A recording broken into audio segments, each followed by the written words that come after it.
outside of their arena called Bucks Beach. It's like a little mini beach. That's fucking cool. So I had this really random, insane idea that I want to do, and it just looked this weird visual I got in my head at the time. I want us all to dress up in like pirate outfits and like just make this go viral. Get like a mob of people and have the wrestling fans like before WrestleMania storm the beach. I have a pirate outfit already.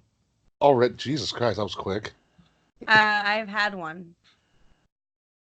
Do I dare ask why? Halloween, and in high school, I also had a pirate obsession, and Pirates of the Caribbean was like my obsession. Mm-hmm. Like Star Wars is like my number one franchise like of all time. Like nothing will ever beat that. But like middle school and high school, I had a really deep love for pirates. So I have the Captain Jack Sparrow wig. What you're telling me is you really had a thing for booty. Mm-hmm. Oh my god, my Bumble and Tinder game was unreal down there. Really? I actually matched with somebody who's been texting me ever since that I didn't even meet up with. Interesting. Right? No, that means you have to go back to Florida. / she has to come to New York. She has family in Brentwood. Interesting. Nurse That's where AJ's from. Nurse practitioner. Okay. Right? Long Island's so fucking small. I know. But yeah, you see how the card's gonna go. So you're at least gonna be able to talk about Cardiff. Yeah, I have the Cardiff card pulled up. Okay, perfect. Because at the very least, I'll be here for the Cardiff conversation. Mm-hmm. We should probably bring in Slack. Yeah, because I'm gonna try to hop off air by like 7:15. Okay, well that time Slack Will should be here, so I'm not left with Slack alone. Okay. Here he comes. Hopefully. If he doesn't answer, he's not coming on the show. That's it. Michael Slack is unavailable. You son of a bitch. Bye, Slack. You're not on the show anymore, Slack. You little bastards. I have a road trip to go on, Slack. Make me fucking wait. Oh, and I also have to pull up the thing about Charlotte Flair because my roast is just going to be me speaking about Charlotte Flair to Slack. That's my plan for that. I'm going to do a more traditional roast. Just because it's going to irk him so much. Oh, yeah. Perfect. My phone didn't go up. Shut up, Slack. Let's try this again. I'm Googling why Charlotte Flair is the best. Okay. I found articles. I'm just going to read from a Sportskeeda article. All right, hold on a second. Slack. Yeah. There you are. Hello. One sec. Get my shit working. Come on, Slack. Time is money. Slack, did you install electricity in your basement? Yeah. Oh my god. There's light. Yeah. There's an actual wall. Okay, shut up. All right. Are you ready? I don't know, Slack. Do you have your recording stuff ready to go? My Audacity, yeah. Thank God. Is it gonna screw up this time? Okay, to be fair, last time it was my mic on my headset. That was what screwed up. So, all right. Are you technically good to go? Should be, yeah. Kate Murphy, are you good to go? I've been good to go. Meaning have you smoked? Have to be. Have you smoked enough to be good to go, Kate? You have no idea. I'm going on vacation. I'm in vacation mode. Okay, perfect. Will be joining us later. Will is off of Willy Welfare, so he's going to be a little late to the party. No problem. All right, so everybody start recording. Is everybody recording? Yeah. Oh crap! Hold on. It feels. Oh my God, Slack. Okay, I'm sorry. I just realized something. Instructions, Slack. When I say start recording, you start recording. Record. It feels weird having to explain to somebody how to do the show. He's been on the show before. I know. I'm just trying to remember how I did this before. Hold on. Unacceptable. You hit the red button that hits the record, Slack. Not that part, Kate. God, all right. Stop my recording till you figure this out, Slack. I'm not. Thanks, Kate. I always rely on you to get a friggin' message at 7 o'clock in the morning. Put me into a... Oh, yeah. Someone's an asshole. I'm gonna go back to being on Bumble. Hold on. I need to figure out why this is... Okay, hold on. Okay, so it's... Jesus Christ, why is that so all over the place?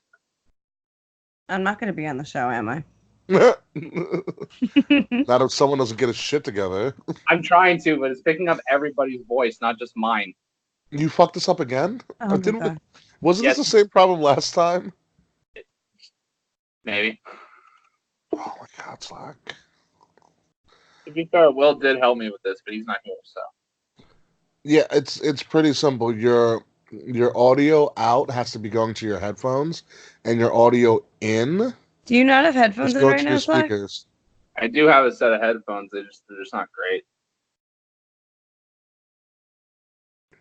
So. Yeah, it's still picking up everybody.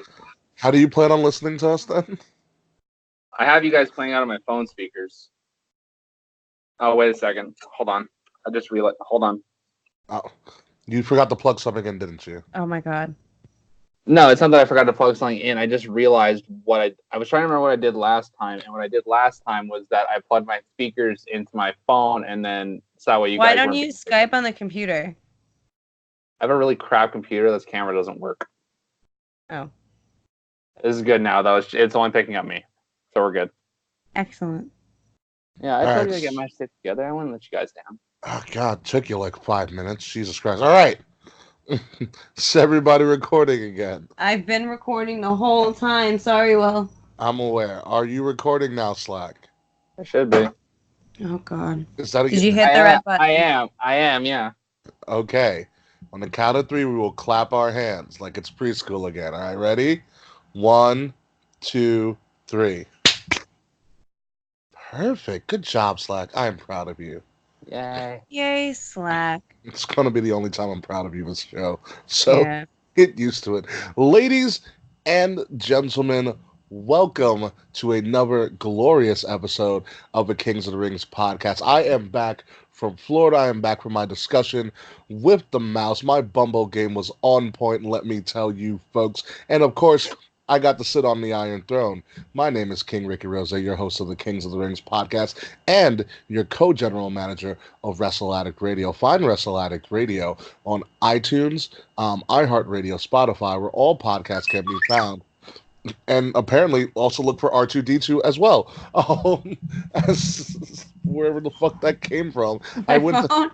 God, like my best friend's ringtone. I'm sorry. I didn't even go to Galaxy's Edge, and I'm still hearing R2D2. But find Wrestle Addict Radio, and subscribe to us, because not only will you get Kings of the Rings podcast, you get Not Your Mama Soap Opera, Gift of Podcast, 4 for Wrestle Class, Nate the Effing Great, and the Game Changer podcast featuring Fretzelmania himself, Mr. Frets. Find Kings of the Rings podcast at KOTR _podcast on Facebook, on Instagram, on Twitter. I'll find Wrestle Addict Radio on social media at Wrestle Addict Radio on Facebook and Instagram, and at Addict_Wrestle on Twitter. And also subscribe to our Wrestle Addict Radio Patreon. We got some good content going on there right now. Warpaint just came out from FFCC, Jeff Palmaccio, so please subscribe and check that out. But before we get into anything else, before we get into our special announcement, because today is a special show, I'm going to kick it over to the Queen Bee himself. The person who was about to go on a stellar trip to Nashville, but took time out of their busy schedule to still be on this show. Unlike, I don't know, Will, who's running freaking late. Anywho, the mini to my Mickey right now, the Kate Murphy. How are you? It is me, the time management Queen Bee. You can find me. It's true. I'm really good at it. You can find right me. Now you are. You can find me on Instagram at the Kate Murphy and on Twitter at _ the Kate Murphy. And I'm gonna be in Tennessee for the next 5 days. So yeah, I'm gonna be here for the next about 30 minutes, and then I am jumping in a car with 3 of my best friends and driving to Nashville overnight. So yeah, we're gonna get nasty in Smashville. yes. So if any of you have recommendations, send them to me because I don't know Don't what buy the fuck cowboy to do. boots Really? You don't think I should get cowboy boots? if you want to lose like $800. Yeah, I don't. I absolutely don't. I am bringing my glittery Doc Martens and my glittery Vans and my glitter fanny pack. I almost got you something glittery from Disney World. I thought about it. I love you. Glittery and rainbows. The ears. Yeah. I'm gonna get them for Pride next year. Are you really? Yeah. Oh man. Speaking of prideful things, I am proud, and I'm really sorry to say that, but I am proud. I'm honored. I am blessed. You are I honored. am delighted, baby. We have a very, very special guest on our show, and this person doesn't come around often because we don't want him around often at all whatsoever. Never. Never whatsoever. However, he finagled his way by hook or by crook into our show as our intern, and unfortunately into Dave's heart. But since Dave isn't here, and since Will is not here, you want to know what happened? What happened? I lost my defenses on my birthday show last week. Did you? That's what happened here. Well. That's how we end up with this mess. Well, break the walls freaking down because our intern, Mr. Byron Slackston, is joining us on the show. You might know him as Slack, or you might know him as how Kate Murphy refers to him, and sometimes even Mr. Frets, Mr. Click Clack Fuck Slack. So Slack, welcome back. Great nicknames all around. Awesome. Yeah. I enjoy Byron Slackston. I don't know about you. I think it's a fantastic nickname. I have some messed up nicknames with my friends here at home. So like Byron Saxton shares a birthday with me, so I agree. It's an excellent nickname. Yeah. Oh, now he's happy about it. Slacklemore, so there's that. Slacklemore. Only if you were blonde. Only if you were blonde. To be fair, my hair is naturally dirty blonde. It's just I just dyed it. Michael Slackston. Wait. Wait. Hold on. I'm full.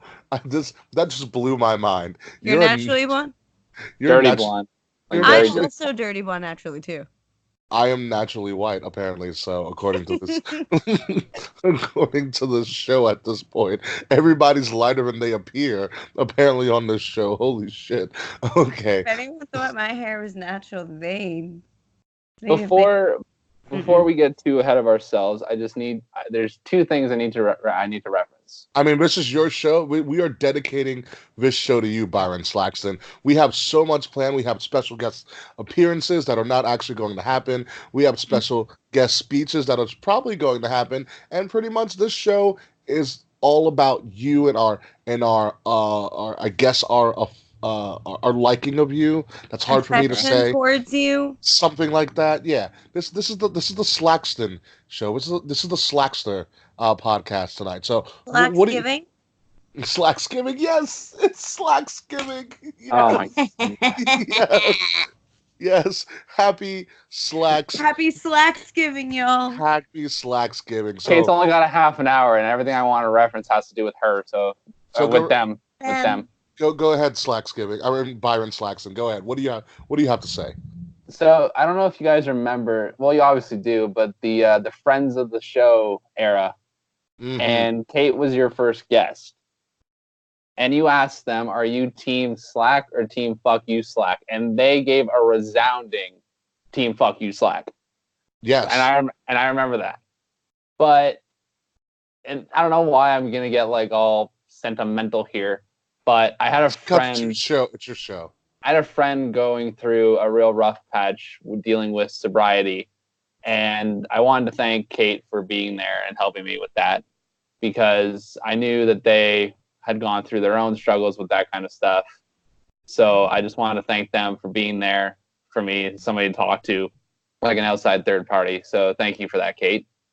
Oh my God, Slack, that's really nice. Thank you. How is your friend doing? Moving on. I haven't talked to them in 3 months because they just aren't responding. Anyway, soap operas aside. Let them focus on their sobriety. They'll come around, hopefully. This sounds like an episode of Love and War in the making. Exclusive to our Patreon for $5 a month. Whenever Kate returns from Nashville. Cheap plug. All I do on this show anymore is RVD and pitch the Patreon. That's all I'm good for anymore. So when I was going through that and Kate was there to talk to me, I'm like, there's something I need to do something as like a thank you to them. And then I thought about it and I was like, well, wait a second. I might be meeting Aleister Black in August. And there is a story behind this one, Kate. You have no idea. So what is the Aleister Black story then, Slacksgiving? I want to hear the story. I have no idea. So what happened was that I went at SummerSlam, they had access and they canceled it, and then they just turned it into a regular meet and greet, and all hell broke loose. So how was that experience, by the way? I only got to meet 2 people in 4.5 hours. So that kind of sucked. Because I spent over an hour in line to meet Shinsuke Nakamura. His line was ridiculously long. We waited like what, 10 minutes to meet Nakamura, if that. Something like that. I mean, well, they did it differently with Toronto. It was weird. I don't know why. Yeah, because the access is done differently, I guess. So I left to go because I was meeting Nikki and Danny and Christina. I was meeting all of them after I was done there. But that's another story for a different day. It's a completely different day. Former members of the Valkyrie, mind you. Yes. Nikki chops really hard, by the way.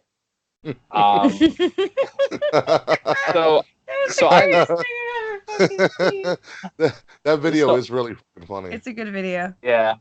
So I left the venue for like 2 minutes, and then I came back, and when I went to re-enter, they were like, oh, you have to go around like back the way you came. And I was like, okay. So I went over to where the security was, and she's like, hi, you're here for the meet and greet? And I was like, yeah. So she scans my ticket, and she goes, oh, you've already been inside. And I was like, yeah, I had to leave for a couple minutes. She goes, oh, yeah, I can't let you back in. And I'm like, what do you mean you can't let me back in? And it was like this whole thing of me and the security guard who had no idea what she was doing, going back and forth, back and forth, back and forth.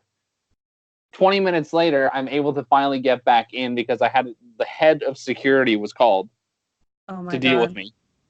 Wow, and they were like, yeah, you were supposed to get a wristband. They were like, why'd you cut off your wristband? I'm like, I didn't get a wristband. They're like, what do you mean you didn't get a wristband? I'm like, they're not giving out wristbands. They're just opening the gates and saying, fucking go. And they were like, oh, crap. Okay, we'll go back in. Wow. So Aleister was supposed to start... You wonder why SummerSlam's coming to Boston next year. Yeah. So Aleister was supposed to start at 3 because I checked his Twitter and I was like, okay, he's starting at 3. He was the only other one that I really wanted to meet that day.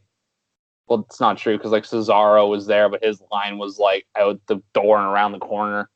So I was sitting over by Seth Rollins' area, just waiting to get a picture of him coming out. And across from Seth was the Matt Hardy thing.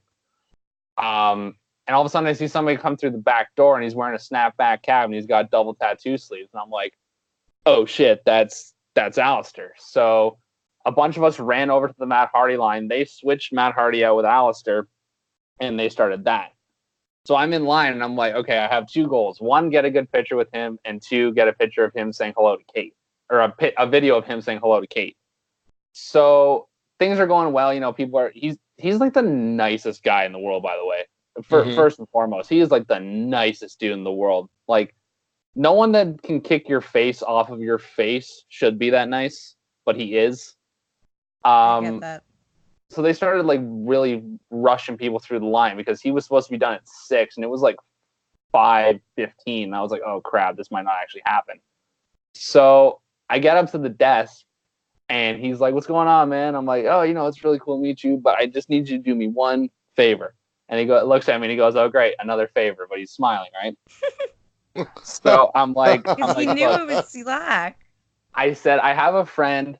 They absolutely adore you. Like they talk about how much they love you day in, day out. And I just need you to look at my phone and say hello to Kate. And he goes, wait, what's the name? And he goes, I say Kate. And then Kate knows what happened after that. Oh, trust me, we all know what happened. Everyone knows what happened after that. Like I've never been happier to do something for somebody because of what they had done for me. So there's that story. Thank you for that. It meant a lot because it came like I was when he sent me the snap, I was getting ready for my show. I was playing in Velvet. I was nervous. I was just not feeling right. I was just not having a good day. And Slack had even said, he goes, "It's fucking crazy. I don't anticipate getting a video." And I'm like, no worries. Like, it was really nice of you to think of me. Like, I really appreciate just the gesture enough was you know what I'm saying? Yes. So I opened the snap a couple hours later, and it's just Aleister Black saying, "Hello, Kate." And I started screaming and crying and freaking out. Like most things that you do when you get excited. Yeah. It was nice. I needed it. So thank you again. I really appreciated it. That was probably a highlight of the weekend, just making you happy. So there was that. I don't know why I'm being all sappy. I barely know you guys, but I don't know. Oh. By the end of today, Slack, you will know us quite well because it is Slacksgiving. And we do have dedications to you, Slack. Slacksgiving. Fucking hell. Yes, and we do. This is gonna be a long show. No, it's not. It can't be though. I'm leaving the state.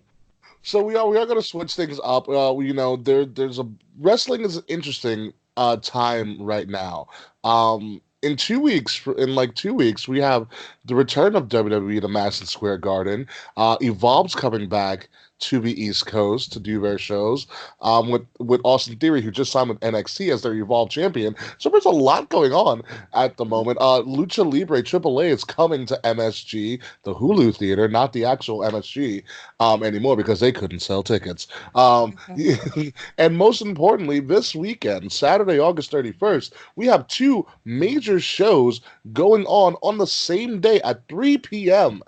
over in the UK, which is my favorite place to drink in Epcot, was the UK. Black Velvet drink, thank me later. We have NXT, I'm so serious. We have NXT TakeOver UK Cardiff going on, with second NXT UK TakeOver show going on. So we are going to preview that today, and afterwards we're going to get all indie river for all you fucking marks out there. We are going to preview AEW's preview and predict AEW's All Out show, which is happening right after TakeOver Cardiff in the evening. So we have WWE did that on purpose for sure. Oh no, yeah, they didn't. No, they didn't. No, it didn't. TakeOver was there first. WWE would never need to compete with somebody else.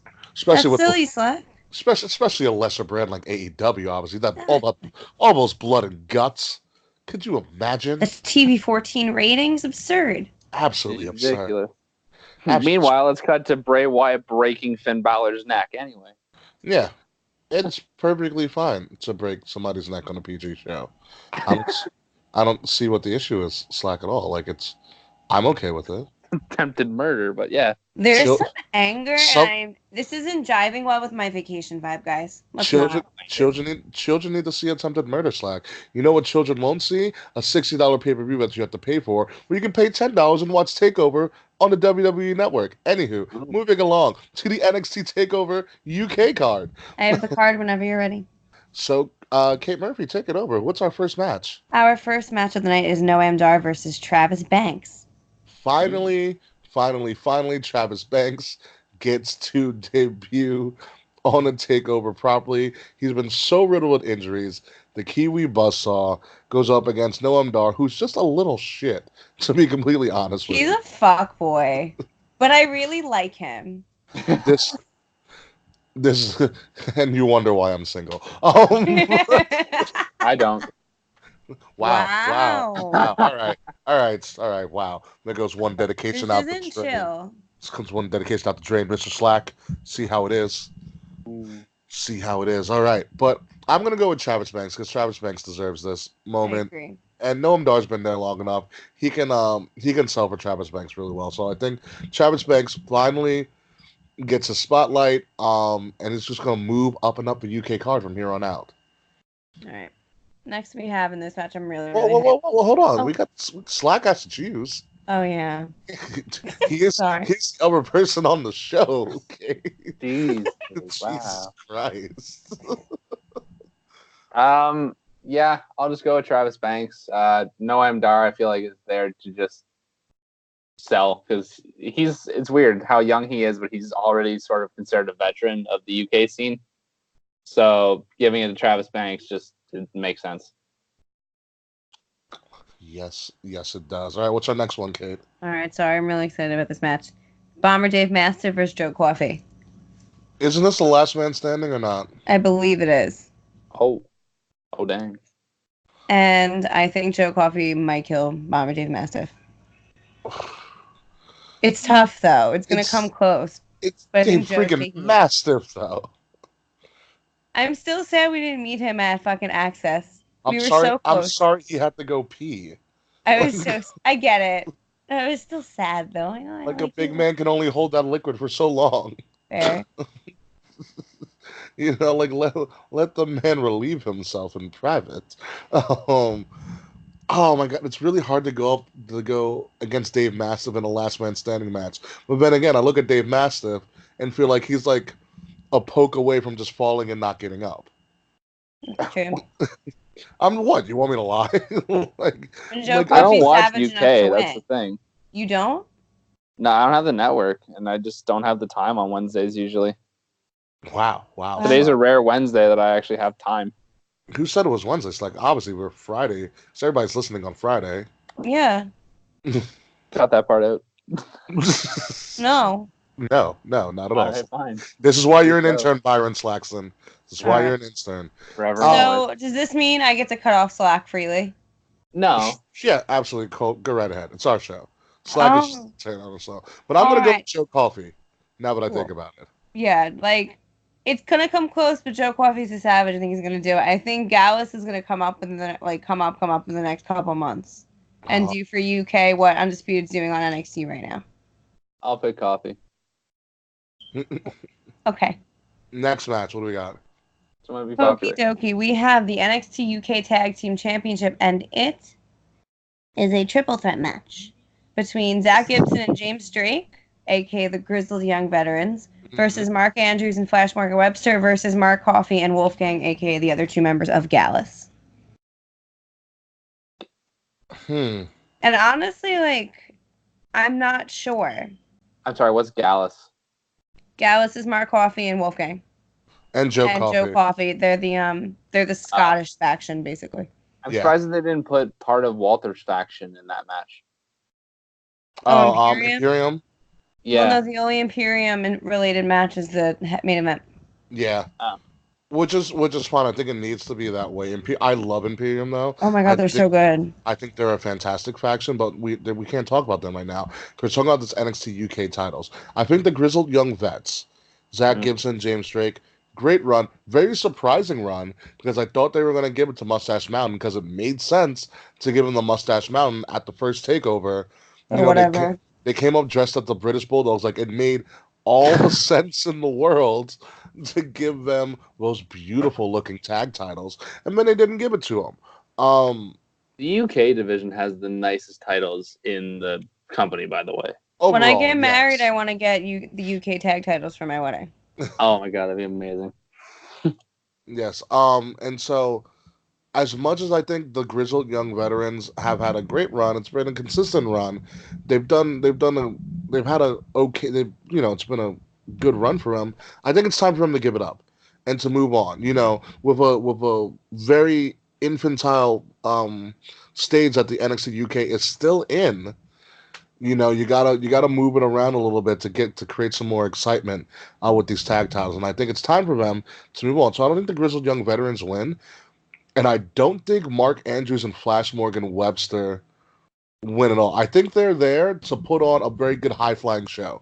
For sure. Flash Morgan Webster, so mod, as he is. I think they're gonna be the great spot monkeys of the match, but I think. We're going to start developing, like you said, Gallus as this really strong faction, because you're going to need someone else to go up against Imperium. And I think Gallus might be it. So I'm going to go Mark Coffey and Wolfgang as the new NXT UK Tag Team Champions. And I think they might Freebird rule it. I agree. So Joe Coffey might get his a tag title out of this as well. Just because they're a new faction, yeah, it would make sense to kill their momentum that quickly would be stupid. So, yeah, I'll pick those guys. They weren't necessarily new. They've been around a couple months. They only got a name a few months ago, but they've kind of been an unofficial faction basically since the beginning of UK. Yeah. Like the Coffee Brothers were a tag team going in like from day one, and then Wolfgang just filled in very quickly after. Wolfgang's the big dude, right? He's like the Swanton Bomb, his finisher or something. Mm-hmm. Yeah, he howls at the moon. I prefer Bark of the Moon, but yeah. Bark? Who barks at the moon? That's weird, dude. Ozzy Osbourne. Ozzy Osbourne also eats bats. Half a bat, but well, yes, just the head. Anyway, right. Next match. Next, we have the NXT UK Women's Championship match. It's gonna be Toni Storm versus Kaylee Ray. I've actually been following both of them. It's gonna be an insane match. It's gonna be wild, but I think Toni's gonna retain for a little while longer. It is Toni time, and Toni time is all the time. Mm-hmm. I would pick, yeah. I don't see her dropping to Kaylee Ray, but I'm trying to figure out who she's gonna drop to. That's why I'm thinking that they might give it to Kaylee Ray and then bring in Tegan Nox. I think Tegan Nox takes it off of Toni Storm. A face versus face, or like turn one of them heel? Just a shock finish. Just like a quick roll up kind of shit. No, Tegan Nox does have a shiniest wizard, and what way to bring Tegan Nox back than to just shock shining wizard like Toni Storm out of the blue, and she wins the title. Yeah, that would be sick. Honestly, I'd be okay with that. You make her strong again. Well, considering that the other biggest asset in the UK women's division is a little preoccupied right now, I don't really know who else there would be. Yeah, I think Toni has to run with this one for a while. I get what I said earlier about change in the NXT UK division, but even a more infantile division within NXT UK is the female roster. Like it's not as strong as the NXT women's roster. It's true. That's just facts. And it's gonna take time. So you need somebody to kind of keep on steering the ship in the right direction. I think Toni Storm is that perfect face for right now. But even right now, though, the NXT women's division, like the standard NXT women's division, is sort of floundering. Like they have Mia Yim, yeah, she's great. Io Shirai is fantastic. Candice LeRae is just like, to steal Will's line, the love of my life. But they're getting a huge. I don't know if you guys have already read ahead, but they're about to get a huge asset in the next couple of weeks. I won't say anything if you guys haven't seen it, but I have not myself. I have not. It's big. It's big. Okay. All right. So first off, since you mentioned 3 women of the NXT Women's Division, we're gonna play a little game, Mr. Slackster on Slacksgiving. It's called Fuck, Marry, Kill. Oh god damn! I feel like I already know who these 3 are gonna be. Well, you just mentioned them. Fuck, marry, kill, Candice LeRae, Io Shirai, and Mia Yim. Oh, thank God you didn't say Baszler, because that would have been easy. Which, by the way, I hate to say this, but it's a knob, and you can cut this out if you want to. We won't. Desmond Duke looks like Matt Riddle, like to a T. You mean Jessamine Duke? T. Jessica Riddle, man. Like that's what I see. Or Matilda Riddle. That's what we call her. Jesus. So fuck, marry, kill Io, Candice, and Mia. Jesus Christ, that's hard. I'd marry Candice. She's just of course she's just like the sweetest person in the world. And she loves Disney World.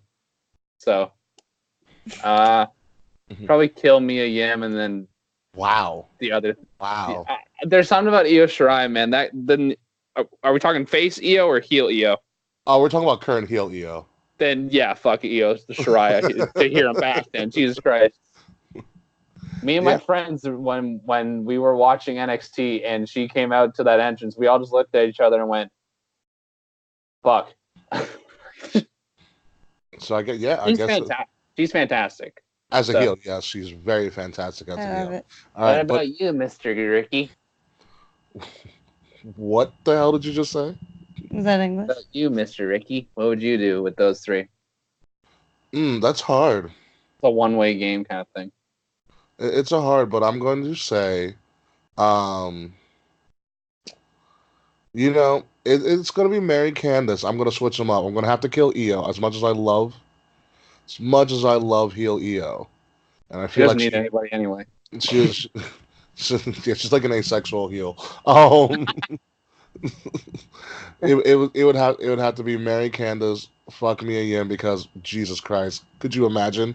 Like she or And you do look like Keith Lee, so I am limitless. I am That was the limitless. greatest moment of my life. Oh, when I did the Spider-Man point with Keith Lee. That is ridiculous. I love it though. Yes. Shout out to Philium for coming up with that idea. But let's go back to the NXT UK card. How come I didn't get to play? I was about to say, I'm like, Kate's not allowed to play. I didn't know you wanted to play, Kate. So Kate, go ahead There and play. Fuck yeah! All right, so I'm gonna fuck Io. I'm gonna marry Mia and kill Candice. Wow, you just don't like blondes, do you? Miss Murphy. There are some blondes I like, which I'll get to. Gotcha. Tony Storm. I have an announcement. Which, by the way, I hate the Storm Zero finisher, and I hate the Tyler Driver 97. I hate both of those moves so much. Wow. I don't like Tiger Bombs, especially the way Tony does it is Tyler's is okay, but the way Tony does it, it just meh. It doesn't look like it should be a finisher. It looks like it should be like a setup to something better. But no, it's the finisher. Well, yeah, so Slack says whatever the hell he wants on Slacksgiving, apparently. Oh, yeah. Yeah, he does. Yes, he does. Kate Murphy, you said you had an announcement. I have an announcement. We do have one more match to talk about really quickly, though, if you wanted to talk about it. And then I have my announcement before I get on the road. Okay. All right. So the final match for this main event is Walter versus Tyler Bate for the UK Championship match. Walter. I would love to see Tyler Bate win in like a shock finish, but it's just not going to happen. No.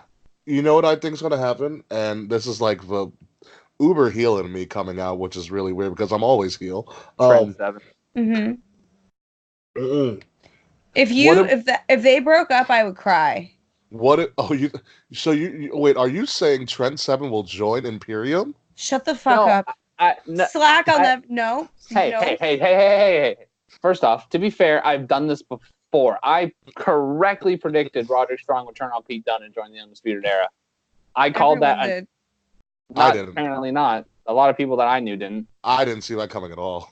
No, I'm not saying that he's going to join Imperium. Tyler Bate's one of those guys that, like, he's so good, you have to always have something to do with him. So why not just have him feud with Trent Seven? I feel like that would be a fantastic. I don't think it's going to happen, but I think it'd be fantastic. Interesting. I think I would love to see. I don't know what's going to happen. I think Walter retains. Yeah. No matter what. I think Walter with or without shenanigans, though. Yeah, it might be with shenanigans, but the shenanigan I think will probably be within the confines of the match. But I think you do the KO Sami Zayn finish, where KO beats the living shit out of him. I don't know if they'd be willing to do that to Tyler, though. Oh, that make Tyler prep. He's 23. He can be a freaking a punching bag face for a while. Yeah, but to make your main event of only your second show just a fucking squash, like they did it at like the 5th takeover. Yeah, I know, but that was, I don't know. I just don't see them having Walter just like Walter's gonna fucking tear him apart, but not like in a landslide. I don't think that's gonna happen. Well, that's why we watch the show, but I don't know. Kate Murphy, who do you think? Walter's retaining. Mm-hmm. He's gonna have it for a while. But who's next for Walter then?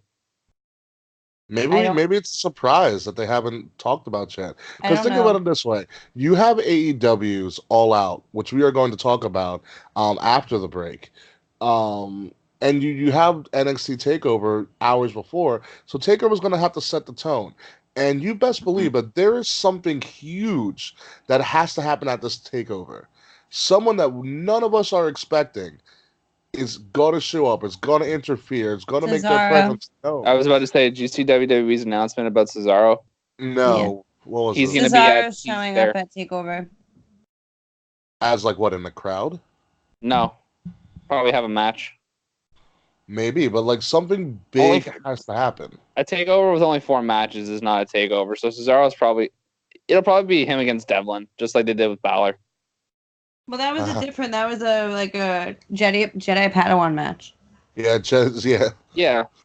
But it sounds like you're complaining about seeing Daddy Devlin. I'm not. It just doesn't make sense. She didn't see him. She met Daddy WWE has not made sense for a long time. All right. That's fine, but we still watch. All right. I can see it happen. So let's crown this takeover Cardiff card out of 10 crowns, Byron Slackson. How many crowns do you think this card will do? Maybe like 7.5. Okay, all right, pretty average. Just because I think that the Noam Dar match is going to be kind of quick. I don't think it's going to be very good. It'll be like good enough, but it's just a placeholder match, and then having a throw together a match with Cesaro. That's probably not going to be more than 10 minutes. That's why. Gotcha. Kate Murphy. I'm also going to give it a 7.5. I think it's going to be a solid takeover. But I feel like it's gonna fall short to AEW. I'm gonna be a little bit on the optimistic side. I'm gonna give it 8 crowns. Okay. Because I think it's gonna be a above average show, and I think it's going to push AEW to do something better, and that's what all we need to happen from WWE at this moment. If WWE enjoys competition as much as they say they do, then what you need to do is push your competition to be better. Because in the end, if both brands are pushing each other to be better, the overall winner will always be the fans. So that's where we're going. So I'm going with an 8. WWE TakeOver pushes, or NXT, sorry, not WWE, NXT pushes AEW to put on that much better of a show. And so before our first commercial break, in the spirit of Slacksgiving, Kate Murphy, before you leave us to go to Tennessee for a couple of days, you have a special message for the Slackster. So Slackster, sit back, relax, and listen to what Kate Murphy has to say. Why are you rolling your eyes, Slack? I'm just nervous. You're nervous. Why are you nervous? I don't know. I feel like this should be a positive thing, but I feel like it's just gonna be like oh my god, did you make a fucking getting a phone song? call. Hold on 1 second. Why do I get the feeling she made a Hello? song that's click clack? Fuck you, Slack. I'm recording the podcast. Please tell me you're not outside. Uh-oh. Okay, cool. I'll see you in like 10 minutes. I love you. A little dorky ass. You're on my show now. Bye, James. Bye, James. Oh, James. All right, that is my curtain call, y'all, because I am on the road to Tennessee. But before I go, my announcement is this. There's a new queen in my life. I have a boo in blue too, y'all, and her name is Charlotte Flair.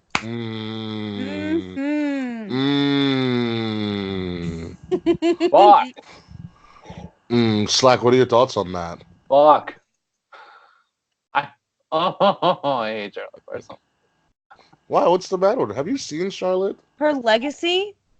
She deserves everything she's ever gotten. She's worked for everything she has.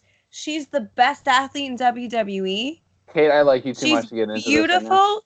She can cut a promo. She has the package. What is missing?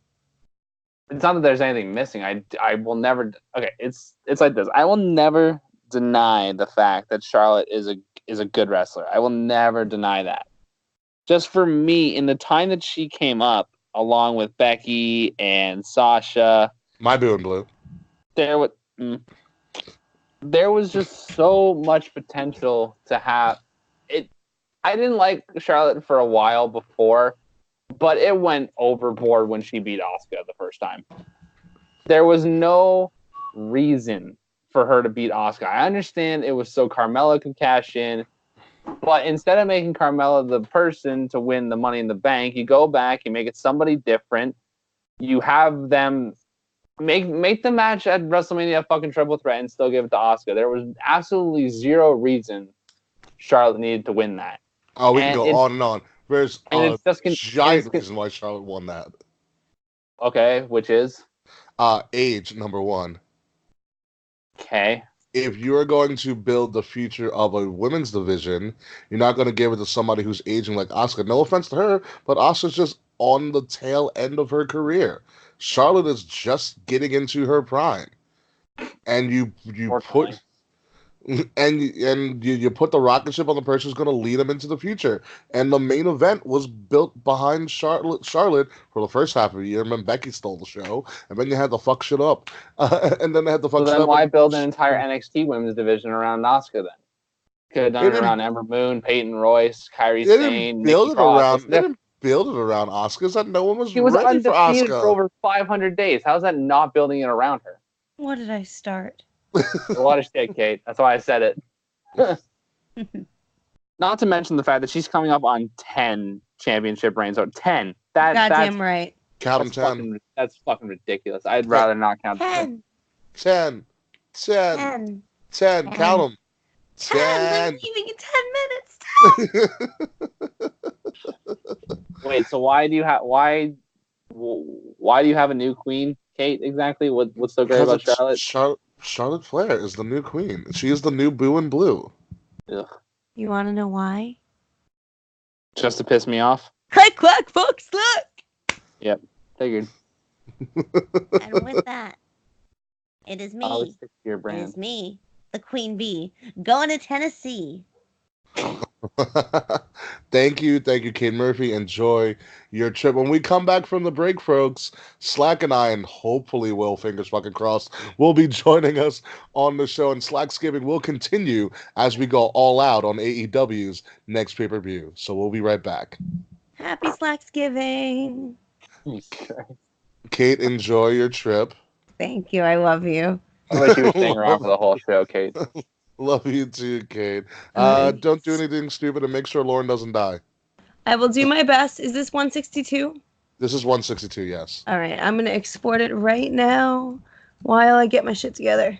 All right. Love y'all. Enjoy the rest of the show. Toodles. Bye. Bye. And then there were two. For now. Is Will actually going to be here? Yeah, he's coming on right now, actually. Oh, yeah. Oh, let's go. Yeah. Will. Oh. Stop recording. What's up? Let me start recording. Wait for my life. She had to go. Oh, yeah, she just left. They had to go. So we got through the first break. So let me just fill you in how we're doing it. Well, we're going indie-rific for the fucking marks out there today. We're talking WEA or whatever. WEA All Out, yes. We'll touch on how great Buddy Murphy versus Ollie was, though. We can touch on that. It's going to be on the end. I have an outline of I take it Vince knew Ambrose's elbow was a bum elbow. I take it the doctors were just like, yeah, dude, his elbow is shit. All right, let him go. What the fuck? That was so much Slack shit. Jesus Christ. Yeah, so we just went through, which you'll listen to later when you edit the show. We just went through the first break. We did the card for NXT TakeOver UK. We're going to do AEW All Out talks and predictions. And then you're going to do your dedication to Slack. Good Lord. I am? Yes, because you know what? It's Happy Slacksgiving, as we named this show already. Slacksgiving, yes. That's from Kate, I think. Was it Kate that said it, or was it you? No, it was Kate said it, Slacksgiving. Yeah. Also, Will, just real quick before we go back on. Fuck, marry, kill, Candice LeRae, Io Shirai, or Mia Yim? Oh, sweet Jesus, I'm in. All right. Okay, we'll do that when we get back. You want to do it on the show? Hell yeah. All right, fine. We'll do it on the show. Are you ready, Will? Splice it in. Yep. All right. And welcome back, ladies and gentlemen, to a special edition of Kings of the Rings podcast, exclusively here on Wrestle Addict Radio. It is Slacksgiving. And ladies and gentlemen, even though Kate Murphy has just left the building to go to Tennessee, I am thankfully not alone with Slack, because finally here to save the day, my favorite Mouseketeer, Mr. Will Tarashok. Will, how are you? I'm actually flying in from Tennessee. Go fucking figure. No. I had a day. I had quite the day. Sorry, I am here. I'm here. Yeah, I had to work on Wall Street. Actually, Times Square. But thank God you guys talk about stuff I don't care about, being NXT UK. So I think I really missed anything. And fuck, dude, it's a show. So I've missed a show with Slack. I did a full show with Slack. Now I'm doing half a show with Slack. It's fantastic. The trifecta. It's the Slacksgiving trifecta. First thing on the show, and I don't know if I like it or hate it. I haven't decided yet. I don't know. I was thinking about just playing Slack's greatest hits until you showed up. What the hell would that even be? Slack, you have a lot of clips that we spliced. No, you fucking don't. No, you don't. We have everything saved that you've ever done for us, Slack. Yeah, he asked me to go back and put all the times he told you to fuck off in like a one-time clip. No, he didn't. I may or may not have done it. Oh my god. Yes. It's gonna be a lot of fucks. Up on the Patreon if it may or may not exist, which it does or does not. It's a lot of fucks. It's so many. So many fucks. 100 episodes to go through. I didn't do it though. I'm sorry. Why'd your self-esteem so low? Oh, geez, I don't know. Maybe because a big black guy keeps telling me to go fuck myself. That's racist. That's accurate. Hey man, it's not racist. It's true. I don't identify. I have to identify as black first. Come on, guys. No. You got blacker since you came back from Florida. Yeah, it's called the sun, motherfucker. You got blacker. Congratulations. You did it. Bigger, blacker, and uncut. Oh. Ew. That's disgusting. Wow. Mind out of a gutter. Jeez. That thing is cut very nicely anyhow. So, Will, since you're back on the show, you have to pay your dues. Fuck, marry, kill Candice LeRae. Heal Io Shirai or Mia Yim. All right, I'm fucking Io Shirai twice. First of all, yeah. Down and dirty. I will eat her asshole on command. Oh my god! Holy. No shadow of a doubt. I will kill Mia Yim with a switchblade. Switchblade. Because she's like when I see Mia Yim, I picture The Outsiders. She just bees outsiders to me, so it's appropriate to kill with a switchblade. And Candice LeRae we're gonna live happily ever after. We're gonna grow old together. We're gonna get a beach house, and she's gonna die first. I'm gonna be heartbroken. And then me and Slack's gonna knock on my door with a bunch of balloons. We're gonna recreate up.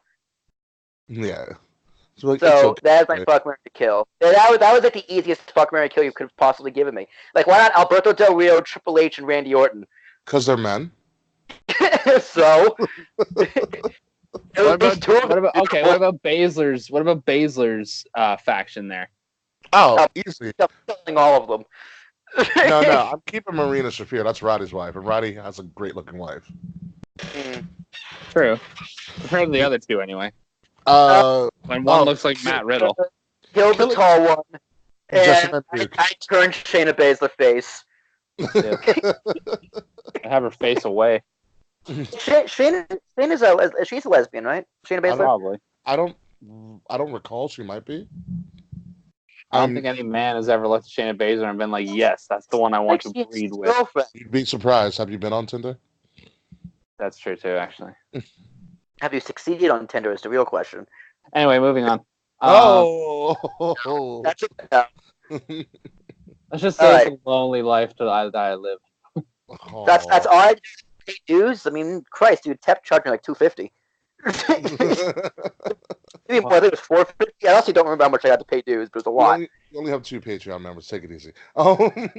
So moving on, folks, we are going to get a little indie-rific right now because after NXT TakeOver UK Cardiff later on that night, we do have AEW's third premiere show for like $60 as you can find on pay-per-view, which is such an old model at this point. However, AEW or WA's All Out, or as we like to call it, Out All, is going to be on In Out. In Out? Is it In Out? In Out. In Out. Okay, yeah. So WA shows In Out. It's going to. is going to be live from Chicago, I believe, as well. So we have the card pulled up here, sponsored by, of course, our friends at PW Scorecards, because they're freaking amazing. So the first match on this card, during what's known as the Buy-In, which is their pre-show, which is probably going to be streaming, um, on like Bleacher Report or something like that. I like that, the buy-in. That's actually really clever of them. Touche. Yeah. The buy-in. So the match on this is a team called Private Party versus Angelico and Jack Evans. So I was looking up Private Party earlier. Fucking Jack Evans. And the thing about Private Party is no one knows who the fuck they are. It's private. Like, no, like literally all the dirt sheets have no clue who they are. They are just these two handpicked guys that the Young Bucks picked to sign. All right, it's James Ellsworth. Oh no, we're black. And Colin Delaney. No, they're both black. They're these two like okay. Yeah. Cheeseburger. It's not Cheeseburger. And Moose. No, they have pictures. Oh, they're real people. Yes, they're real people. I thought it was just like the question marks. Like, no, they're real people. Yeah, no shit, they're real people. Oh, so how does no one know who they are? Do they have they ever wrestled before? Like, they've never wrestled for any major promotion. Huh. I'm looking at them right now. Everything you need to know about these guys. They do exist. They're real people. And they're not named Cheeseburger. They do have a high. Wait, there's a high. Oh my god! They look like two Montez Fords. They look like Harlem Heat mixed with Montez Ford, and sprinkle in a little bit of Leo Rush. Okay, yeah, well, I'm watching with the outfit of Velveteen Dream. Highlight package of these two. Oh yeah. Okay, they're literally if the Street Profits was just two Montez Fords. That's exactly what they are. So obviously, oh, they're pretty good. Oh, that's sick. This is so awkward because no one knows what I'm watching. That's perfect. That creates intrigue. So Angelico and Jack Evans are going up against Private Party. Assuming that that no one knows who Private Party is, I'm going to give Private Party the win here. Yeah. I love Jack Evans to death. Like, I love that dude. But if this is like a hand-picked team from the Young Bucks, how are they not going to win this? That's a good point. But Angelico is really only good when he jumps off. Have you seen Lucha Underground? He does it a lot. These guys are really good. Like, they are really good. I mean, I'm all for it, man. Give these no-name guys something. Sure. Why not? I mean, we've been saying since the dawn of AEW, the hardest thing, the biggest challenge you're gonna have to do is creating original stars. So it looks like they could.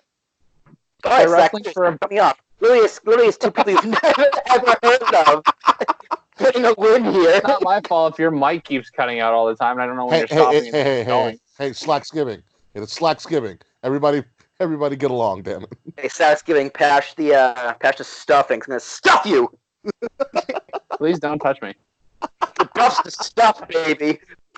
Stuff. Oh my god.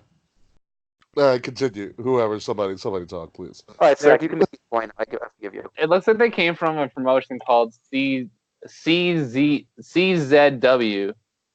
You mean the same faction that? You mean the same group that, I don't know, people like Dean Ambrose, Claudio Castagnoli, aka Cesaro, and also Hog. House of Glory. I don't know. I'm just watching their highlight reel, and all I keep seeing is CZW, Beware the Fury, and Hog. So it's CZW and House of Glory. It's where wrestlers literally go to die. Literally, CZW will murder you. They do death matches with like all the things covered in glass. One of their finishers is a Hurricane Rana into an RKO. What? Off the top rope, though. Oh, I see how you do that. Yeah, how else would you do it? It's like a Frankensteiner into it. Oh my boat breaker. Jesus! Like that makes my balls twitch. Some action down there. Yeah. This is a good sign. These guys are fun to watch. All right, so let's move on. So if you want to check out Private Party, find them Almost Dead in the CCW show. But moving on the buy-in to the Kick show is the Casino Battle Royale, where a winner gets a shot at the AEW Women's Championship. I actually don't know off the top of my head who is going to be in this Casino Battle Royale, because obviously the last one they did was pretty much an all-male one, except for, I think, yeah, it was an all-male Battle Royale. This time it's an all-female Battle Royale, so there's a lot of some people. of the women in it. Hmm? I know a few names that are in it. Go ahead, Slackster. Who we got? So Jazz is in it for one. Like the Jazz? The Jazz, yeah. Allie is in it. Dr. Britt Baker is in it. Brandy Rhodes is in it. It looks like Awesome Kong might be in it. It's not. No one's for sure yet. Mm-hmm. I think. Okay, I have a list here. Roddy Piper's daughter is going to be in it. Really? Mm-hmm. I didn't know. Interesting. Sadie Gibb, I think is her name, right? Or no, that's not her. No. Okay, so we have Jazz, Ivelisse, Ivelisse. Come on, Slackster. Ariel Monroe. Ariel Monroe, interesting. That's Cedric Alexander's old wife. Sadie Gibbs. And then basically the rest of their women's roster that doesn't include like people that are already on the card, like because I think there's a Japanese women's match on that card. I just don't remember the names. All right, well, I'm gonna say Britt Baker because I don't know anyone else. So yeah, Britt Baker makes sense to me, honestly. Because who has the belt? Oh, okay, here's 11 other women that are in it.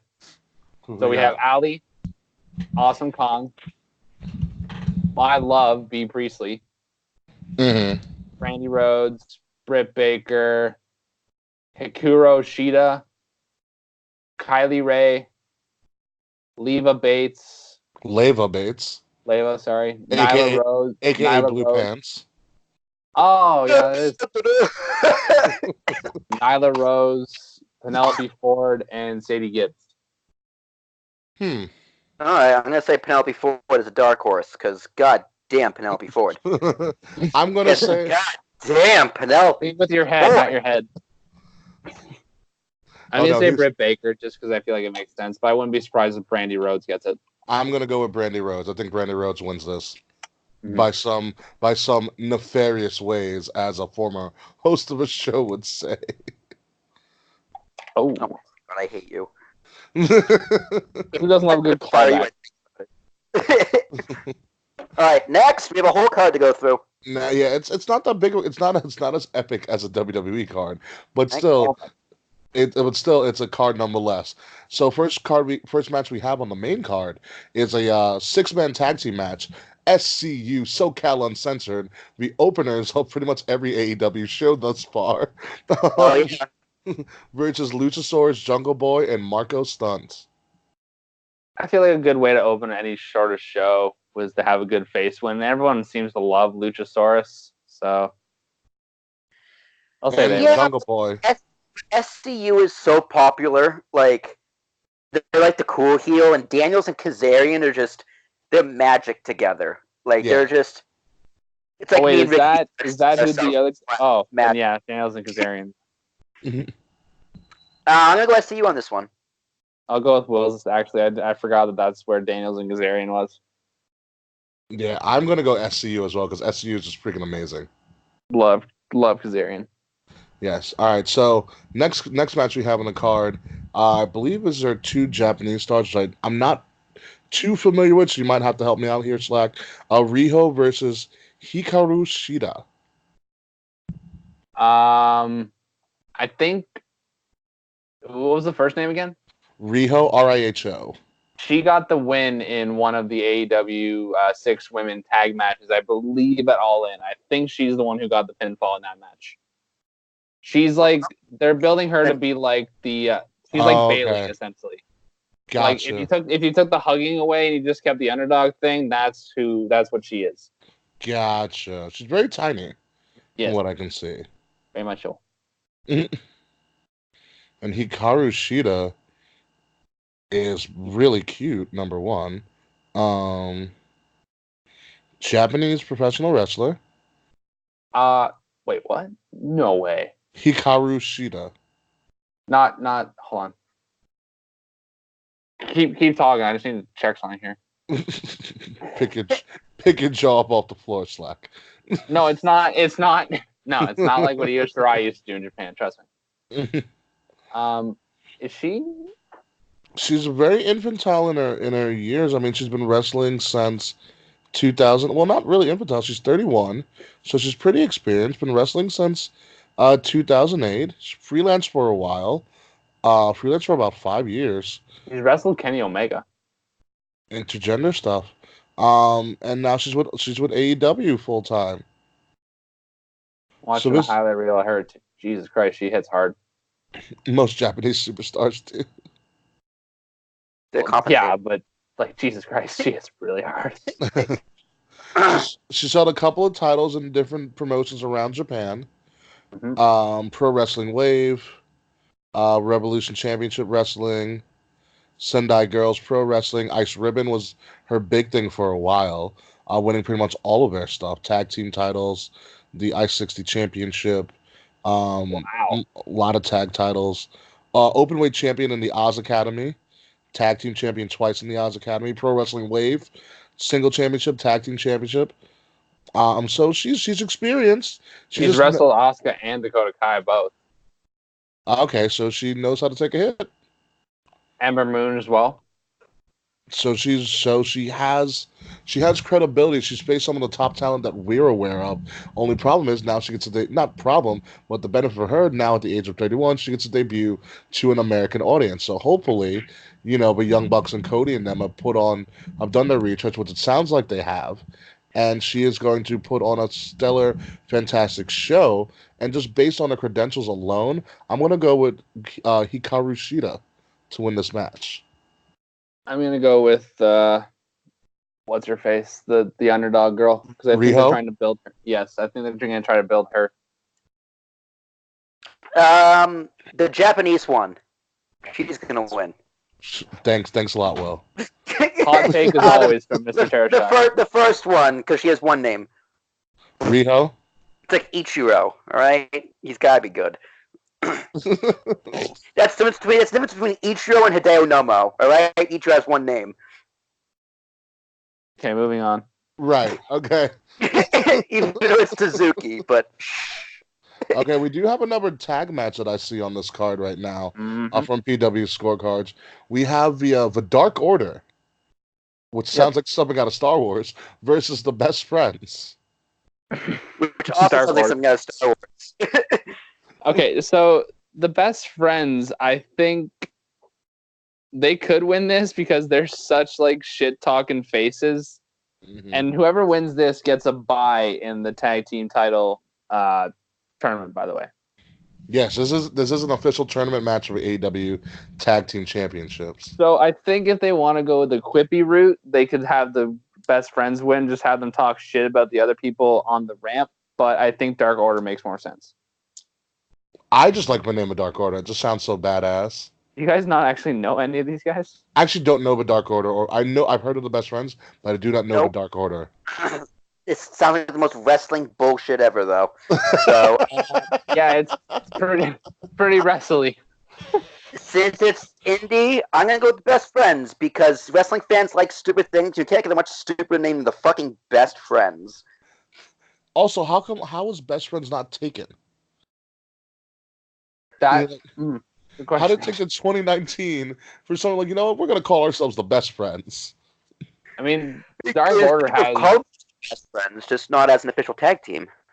You realize the Dark Order has like had matches against like some of the Young Bucks and Future Shock, like when it was just Adam Cole and Kyle O'Reilly. They've been all over the place. They're a stacked team.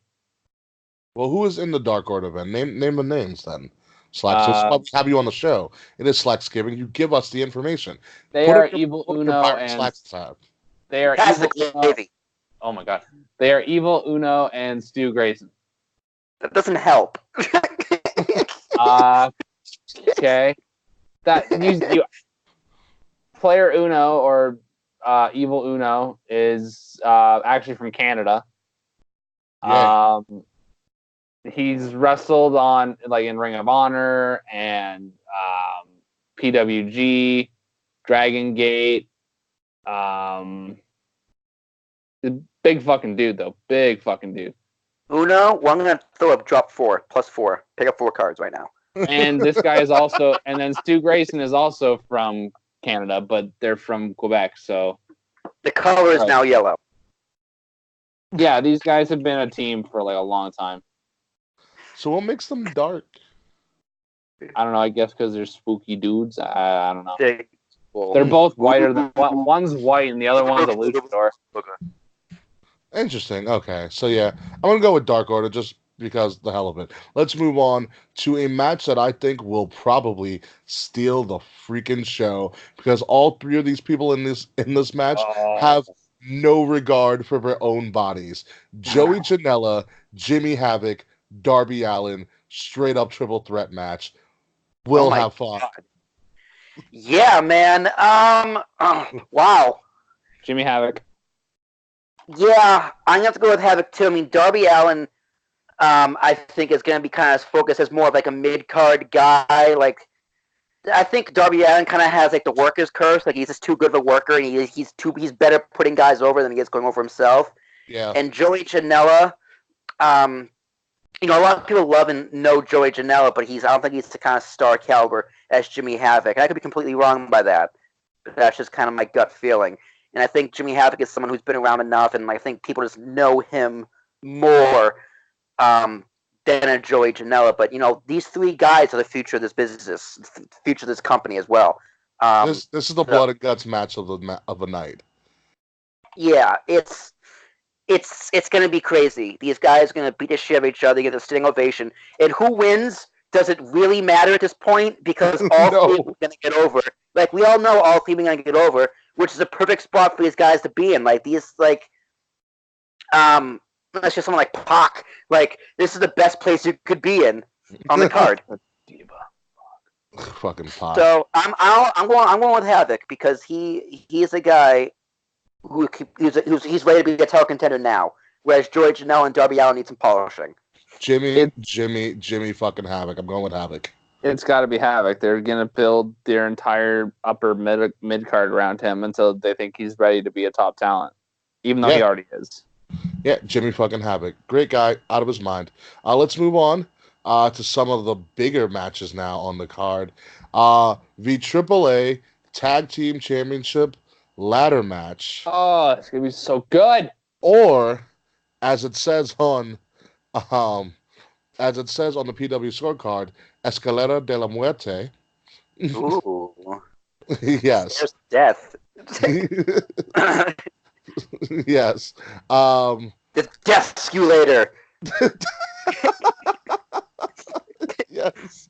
We have a Young Bucks versus the Lucha Bros. And I'm gonna call it right now. Just give it back to the fucking Lucha Bros. At this point. I agree. They've lost every single match they've done on TV. They lost it all in. They lost it double or nothing. They need a win. Pentagon Jr. is so fucking over. As much as I hate this, Miedo! Zero fear, bro. I get it, but love it. The 50 times in a match in the crowd, it's annoying. It reminds me of Dave doing it fucking when he's not even there. All right, So right when Dave yelled Chiquilo. Right, and oh my god, that too. But these guys need something, and with the Young Bucks winning, you can have the Marks going. It's funny because the Marks want this so bad, but I can't wait for the Marks to complain. It's gonna be so funny. It's gonna be fucking justice. But if Young Bucks put themselves over, it's just gonna be well, of course they're the bookers, and Kenny Omega is going over, so it's got to be. It's a AAA tag belt in a Spanish ladder match. Come on. Yeah. The only reason I will say, because it's so hard to bet against the Young Bucks. It is. It's really hard to bet against them. But the Lucha Bros are in this tag team title tournament. The Young Bucks aren't. So I think the Bucks win this, and then Pentagon and Rey Fenix, or Phoenix, whatever it is, go on and win the first ever AEW tag team titles. And then they have they have a final blow-off match at the next one. So I'll say the Bucks. I hate to say it because I think it should be the Lucha Bros, but it's so hard to bet against Nick and Matt. I think it's going to be the Bucks. Especially when you're the freaking Bookers. That's a well thought out thought, Slack. I'm proud of you and your jammies. You know what I'm proud of? Young Buck jammies, yo. You know what I'm proud of, actually, Will? Is that he actually has a finished wall in the background of his video right now. The wall's always been there.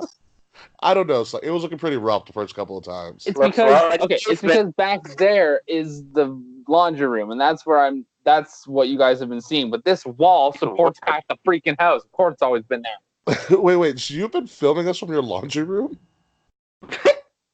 The basement is part of the laundry room is part of the basement. Yes.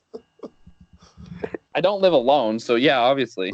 Well, it doesn't matter if you live alone. I didn't know we were in the laundry room. By the way, you're dry stuff. We're in the friggin' rec room area of the basement. So shut up and move on. We're not recording. We do an exclusive tour of your house. I want to meet Mr. and Mrs. Slack. You really freaking are not having that happen. Just meet Mrs. Slack. Anywho, let's move along. 3 more matches on this card. Cody Rhodes, or as he likes to go by these days, Cody, because you probably can't remember his last name after getting that chair shot from a chairman of the board. Sean R-O-E-Z, Rhodes. Mr. Peyton Royce.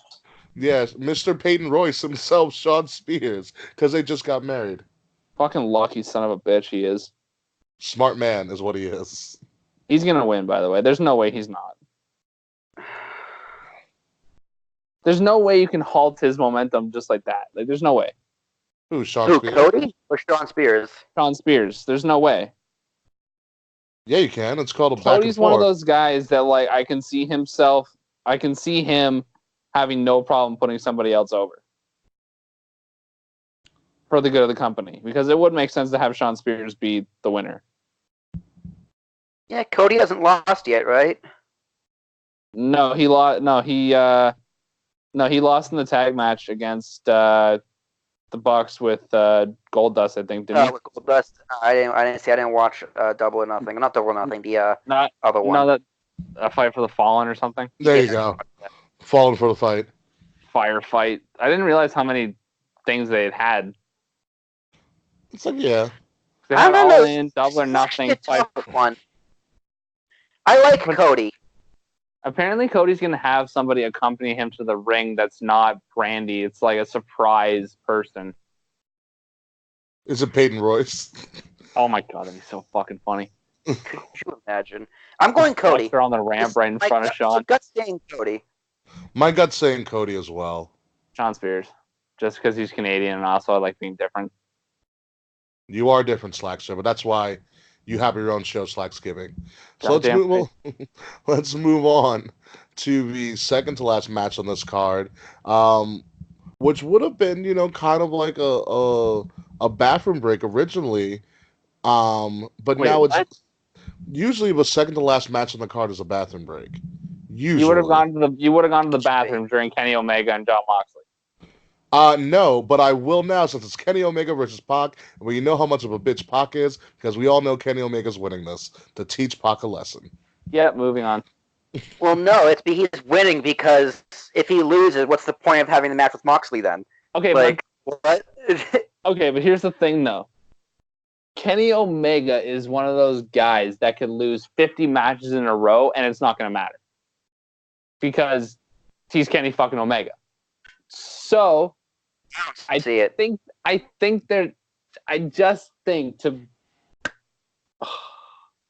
thankfully there's nothing on the line here. I'm going to say Pac. Only because I think Moxley screws Omega. What, he gives him MRSA? spits in his mouth. Or something like that. Yeah, those lunatic Lariats are a son of a bitch. There's no way that Moxley's not getting involved in some capacity. I mean, the guy has a fucked up elbow. I mean, can he use the other arm? Is he medically cleared to do anything? I mean, I don't really know anything about Mercer. How hard is it for you to hit somebody with brass knuckles or to have someone play your music to throw off Kenny? I feel like they're gonna go. Pac winning obviously doesn't make sense, but at the same time, I could see them doing it if Moxley is the reason why. If Pac goes over clean, I don't understand. But I think Pac could go over very dirty. So what you're saying is you're calling shenanigans? Yes, heavy shenanigans from Mr. Jon Moxley. Okay. Fair. Yeah, I've been thinking about this one a lot, honestly. Yeah, Mercer's a son of a bitch. Those lunatic lariats against the ropes, man, catches up to you. Even if he is a bitch, Pac is just incredible in the ring. He is amazing. They're gonna burn it down. Oops, can't use burn it down. You can use burn it down. It's our Vince's show. Doctor. I'm telling you, man. Vince's doctors had It's gonna be a barn burner. It's gonna be a great match, regardless. Yeah. But I'll say Pac via shenanigans. All right, so now to the most important match in the history of AEW, obviously.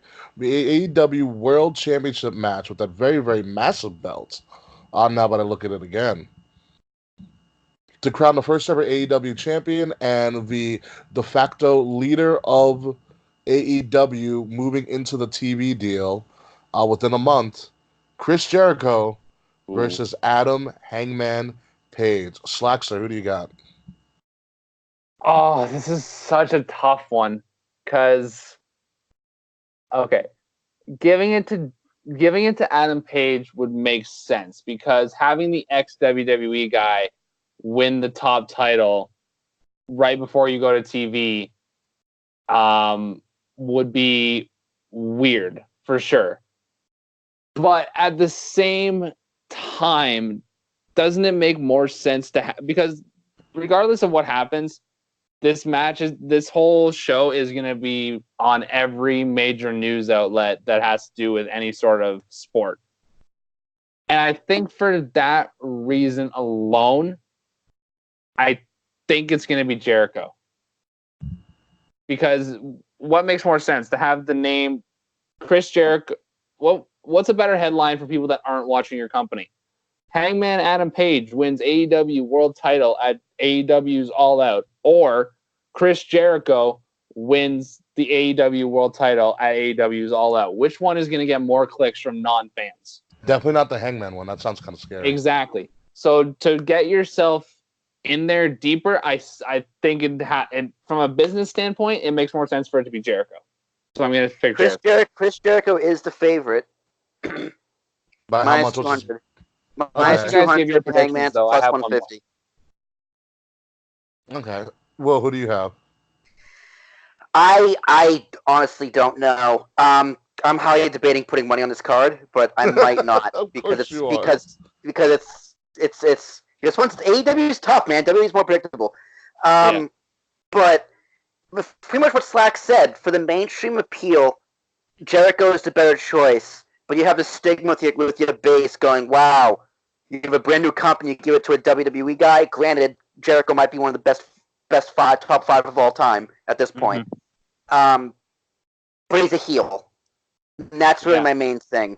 I think to start off a company, you need a hot baby face to have that belt. Yeah, that's and I think AEW needs to take a risk, roll the dice, be ballsy, and put a lot of faith in Hangman Page. So I'm going with Hangman Page, but I might put money on Jericho. Okay, let me tiebreaker this up real quick. All right, so Will, what you said is obviously like if they put the title on Jericho, you're gonna have all your dedicated AEW fans be like, "Oh, we're gonna go with the WWE guy again." Blah blah blah. So angry. So what? Those are your P1. This is the P1 and P2 conversation. Yet again, I just keeps on coming back to me from when we had Mattman on the show, when we had Zarian on the show. Okay. He still talks about it. What's up? He goes down to P3s and P4s, baby. Exactly. So put it this way: your P1s are going to remain there no matter what. So if they get fucking mad, fuck them. Okay. Yeah. You know. Better. Fuck them if they get mad. They're still gonna watch the products. Who gives a shit if they're angry at who the first ever champion is? That's not your focus. Your focus is to grow your brand and to get as many eyes on your brand as possible. Okay, and what you do, you go with the name that's going to get eyes on your brand, that's going to spark curiosity from a non-wrestling fan. Oh, this AEW thing. Chris Jericho's a champion? Let's go check it out. WWE pulled it before. Oh, did you know that Goldberg was the Universal Champion now? He's going to face Brock Lesnar at WrestleMania. Guess who else did it? No, did you know Hulk Hogan's the champion of WCW? Let's go check this out. It is a tried and true business tale in all of wrestling. You take the hottest guy that you can find and you put him at the top, and then you build your stars off of that guy. Hangman It's Page, cliche for a reason because it works. Now, I have one last AEW prediction, and before I say it, when it comes to like music that you guys play, like, do you need to make copyrights, or if I hit play on a video right now, would it be fine? Yeah, you should be fine. Because I think that to make a big statement, they need somebody to challenge. Because I can't, off the top of my head, I can't think of who would challenge Jericho, because Omega's occupied. Havoc's probably going to be a heel soon. Pac doesn't make sense. Hangman's going to fall down the card a bit. So, what if, say Jericho wins in like a really solid 25-minute match, right? He's in the ring, he's doing like his whole like hold the back of his head and then put the other arm up with the title thing, you know, like the thing that Jericho always does. Dude seems to always have a really bad neck after the match. So I was like, yeah, I did it with my neck. Ow.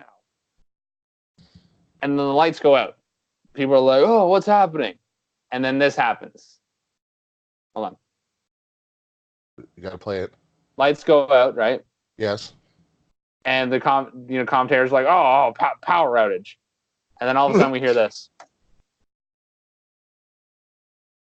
I really hope your audio works. Is there any chance that CM Punk is there? He's going to be at StarCast. I do not think he returns to the AEW. In Chicago, though? It makes all the sense in the world. That's why it's not going to happen. But AEW is... I don't think that they're stupid enough to not have him be there in Chicago. Well, it looks like he's constipated. What's up? I'm thinking. CM Punk, it's definitely possible. To say it's impossible, it's not going to happen, is ridiculous. Even if it's just a one-off match. Happen. Especially if... Okay, here's another thing, though. Maybe he doesn't challenge Jericho. Maybe... Because you know how we were saying that... Maybe he shows up and points at the WrestleMania sign. Maybe. No, but you know how we were saying that the best way to build your company is to have all eyes on your company? Yes. What if you have Hangman Page win, but then the headline is CM Punk returns to wrestling after long hiatus at AEW's All Out? That is and attacks Hangman Page. That will get a lot of clicks, too. No, that's a good way of doing it as well. That's a good swerve. So if Jericho wins, I say it's just Jericho wins. But if Page wins, I think it's Punk. And Punk comes out. That's where I'm going to go with this. I don't think it'll make sense to have Punk come back as a face. Punk's a face no matter what. Punk is the marquee. Yeah, I mean, if Page wins and Punk comes out, you get the best of both worlds. Yeah. Did my music not play, though, or did it play? No, we heard it. No, it played. Okay. It would make sense. It's a good way of doing it. I mean, Punk has been rumored to be offered, like, be part of a studio show for Fox when Fox does WWE. But Punk shot that down, apparently. It would make sense because Punk holds grudges. Punk's a petty individual, and I sympathize with pettiness because pettiness sometimes is my thing. And so it would make sense as a way to bring Punk back if Cody Rhodes said, "You hate Vince, I hate Vince too. Let's shove it up Vince's ass. Let's make the biggest news possible. Let's have your return on the rival brand of AEW and have that spark our movement into the television world. And let's fuck Vince one more time." I think there is going to be some sort of like big signing debut, whether it's Punk or I don't know why I'm pulling this out of my ass, but Austin Aries.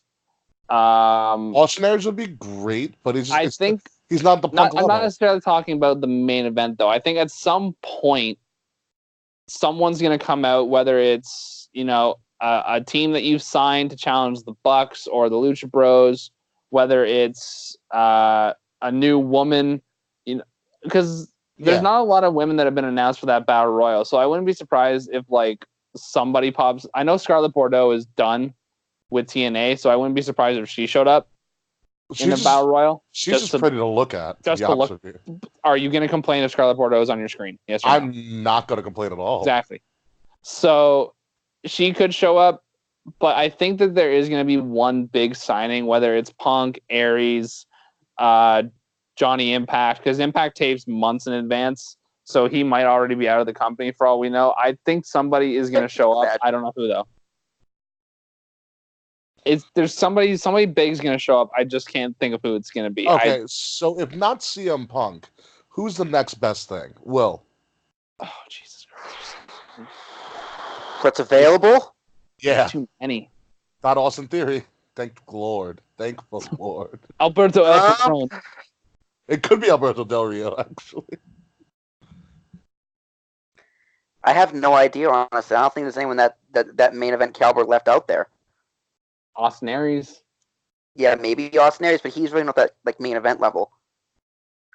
Well, there's a lot of names that, because if Pac wasn't there already filling in, I feel like Pac was scheduled to be there regardless, and because of Moxie's injury, they had to move him, so it might have been him.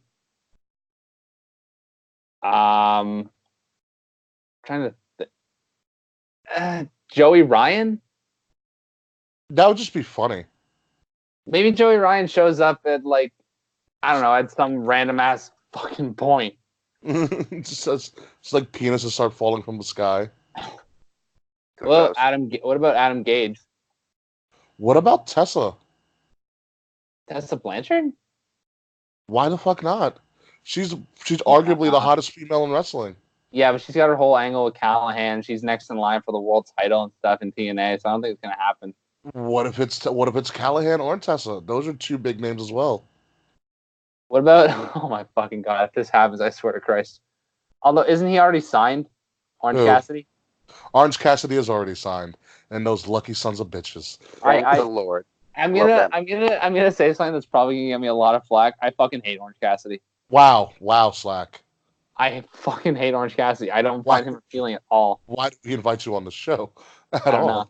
Jesus Christ. Because I'm looking at a list of best free agent talent right now, and there's a lot of names that have already been signed. Like Sean Spears is number 4 on this list. What about somebody from New Japan? Wait a second. Minoru Suzuki is a free agent right now. That fucking nutcase from that nutcase from New Japan. Suzuki could work. I mean, you'd have to get John even bigger than that, or like Sonata, or could be Ospreay. Oh my god, I would lose my mind. Ospreay would be a huge coup for AEW. I don't know if he'd show up in the main event, but I feel like he could have. Why the fuck not? Oh my god, what about Rusev? Actually, is he even employed by WWE anymore? I honestly don't know. Him and Lana just goes on Instagram all the time. Who the fuck knows? Well, I'm looking at other guys who have contracts that are coming up, they're gonna run out soon. Mm-hmm. And how did we not even say this? What is that, Slackster? Every hero needs a villain. Marty Skrull. His contract with NJPW and ROH comes up in November. That'd be a good one. That'd be a very great one. There's also Tanahashi. His contract ends at the end of this year. Big Tanahashi fan. Who else here? Nope. Juice Robinson's signed for. Enzo and Cass, how you doing? Oh god. Oh my god. If they showed up, I'm gonna jump off. There to ruin another show. This guy in my office named Enzo. Real name Enzo. I can't stop laughing every time I see it. What about No. Well, Davey Boy Smith is another one that people have been throwing around. Well, he can show up with MJF. MJF is not even on this card, which is very, very surprising. But let's move on because we can do predictions all day. We can do marky, smarky shit We've been all here day. a long time too. Yeah, we've been here a pretty, pretty long time. But how do you think this? How do you think this all out or out all or in all or whatever the fuck you want to call this show? How do you think it's going to do? Crown it, Mr. Slackster. Honestly, I want it to be like a 9.5, but I think expectations are so high. It's going to be a great show, but the way I'm going to look at it, and this is sort of a weird way to do it. Remember how everyone was like, "Oh, we're gonna have a 5-star match between Shinsuke Nakamura and AJ Styles," and then it was like a 3.5-star match? Yeah. I think it's gonna be like that, where everyone's gonna be like, "Yo, AEW is about to blow WWE's dick off and like throw like this amazing show," and then it's gonna be a great show, but it's not gonna be as good as everyone hopes it is. So I'll give it like an 8.5, maybe an 8. Okay, Mr. Tarashak. I'm gonna give it an 8. Yeah, I think expectations here will expectations will exceed the product that it's going to be actually shown. So you're gonna expect more, but you're gonna get less, and that's gonna be a bit of a disappointment to most people. But it doesn't mean it's going to be a bad show. It's going to be one of those shows that like you're going to have to go back and watch to really appreciate. It's like WrestleMania 32. WrestleMania 32, bad when you first see it. Watch it again, very good show. Seriously, WrestleMania 32. Which one was 32? Which one? What was the main event? Main event was Roman Triple H. Oh, that was a terrible show. Jesus Christ! Up to the main event, it's a good show. I saw that show in a movie theater. What? Yeah, in Canada they aired the Big Four pay-per-views in movie theaters. That's flipping awesome. Yeah, it was sick. Did you have popcorn and watch wrestling at the same time? Fuck yeah, it was great. Count me in. Of course. Holy crap, you guys are so nostalgic up there. But I think I'm gonna go with like an 8.5. That's fair. Yeah, I think that's fair enough. All right, we all know Meltzer's gonna cream himself, so there's that. God, I'm surprised Meltzer's still living. But anyway, Kenny Omega could look at Pac, make out with him for 5 minutes, and then that would be the match, and Meltzer would still give it 7 stars. That's just the worst visual I've had all week. It's like you would never see Roman Reigns give tongue like that. Like, my God. All right. Okay. Cut that out. Yeah, no, we're keeping that one in there, Slack. Sorry. Sorry about that. That's just sorry for your damn luck. Speaking of some beer and some money, it is time for our next. It's time for our next dedication on this Slacksgiving episode, and it comes from the founder, the proprietor, and the only person who is halfway to Team Slack, Mr. Will Tarashak. Hey, man, I don't know what the fuck you're talking about. I've had a whole 50 American minutes to think of this. So, Mr. Slack.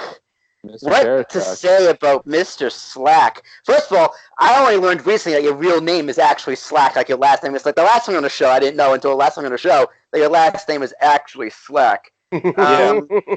So, you know, we've had a lot of characters, a lot of fans, a lot of interaction on this show, of course. We've had the formerly known as the Valkyrie. You know, we've had Mr. Frets. We have hashtag Wade Cares. We have all the people on our old Patreon. But Slack, you have been a guy who's just been around for just as long as pretty much anything. You've been around for just as long about Mr. Frets. And you've always been there. And with Kate Murphy joining the show, fan joining the show, Mr. Frets being a fan joining the network, and the rest of the Valkyrie not really existing, I think it's safe to say that you, Slack, are our number one fan. Christ. Do I get a t-shirt? No. The look on Ricky's face pretty much says it all, because Slack, you are our new number one there, big guy. Yeah. That's what I got for you. That is my full-blown turn to 100% Team Slack. And now we give you Yeah, the Academy, me. We give you a lot of shit all the time, every week, and it's a lot of fun doing it. But for some reason, one, you don't throw it back, and two, you accept it and don't leave and don't go anywhere. Who says I listen every week? No, he throws it back, and that's also a problem. He throws it back, but doesn't mean that he can take the rebuttals that we give him. He's tried in the past. He's had it a few times, but the whole work thing. But Slack, congratulations! You are now number one, numero uno. I was going to say, I'm like, I threw it back pretty hard when there was like that whole work. So like there was that, which I'm still not totally over. But wow, geez, we have. Wow, dude. No, I'm kidding. I'm kidding. I'm not bitter. Lasting psychological. I'm not like another former fan of the show where I'm just bitter about something stupid. Ooh. The darkest of shade. Shots fired. And what's funny is that I actually met her on the SummerSlam weekend. So, while we figure out which member of the Valkyrie that is, we're going to take a quick commercial break. And we're going to come back with some WWE news and notes. We'll see you in a bit. So, I'm assuming, Slack, that it's Nikki. No, it's Christina. She's still bitter? I don't know. I assume so. Oh, okay. But I was like, because Will's not bitter at all. I talk to Will all the time. Right? Will meaning her husband. Oh, yeah, I met him too. He's a bit of a weirdo. He's awesome. What are you talking about? I've been on his show, actually. He's aggressive. What do you mean by aggressive? Like when he drinks. Well, he is former Air Force. Oh. I've been meaning to eat since like the show started. This should just be the podcast, just watching Slack eat chicken.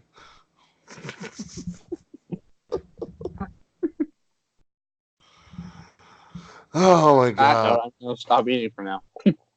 Fucking bitter member of the Val. Person's still bitter over. I didn't know that Nikki was bitter though. How did you not know Nikki was bitter? I don't talk to her about you guys. We don't. I didn't even know that she was bitter. Honestly, we knew. Well, Will knew she was bitter. Yeah, she still doesn't text me. Nikki's like, I don't know. Like it's weird. Like Nikki and I met for the first time over the SummerSlam weekend, and like it was actually really great. Like she's fantastic. Like she's a great person and everything. She's a great cook. But she definitely does come across as like the if you cross me, I'll fucking slit your throat type. It's the Italian in her, really. I'm Italian too, and I'm not like that. It's the New York Italian in her. No, she's Sicilian though, and they're fucking nuts. Oh, whatever, Sicilian, blah blah blah. No, it's a real thing. My family's from Calabria. I'm aware. I'm aware about the Sicilian and not Italian thing. I'm Sicilian. It's cool. Yeah. I'm not black. I'm from African. Like I get it. Like whatever. You know.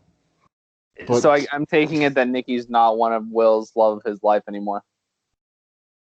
Not necessarily. I don't know. Will's got to answer that himself.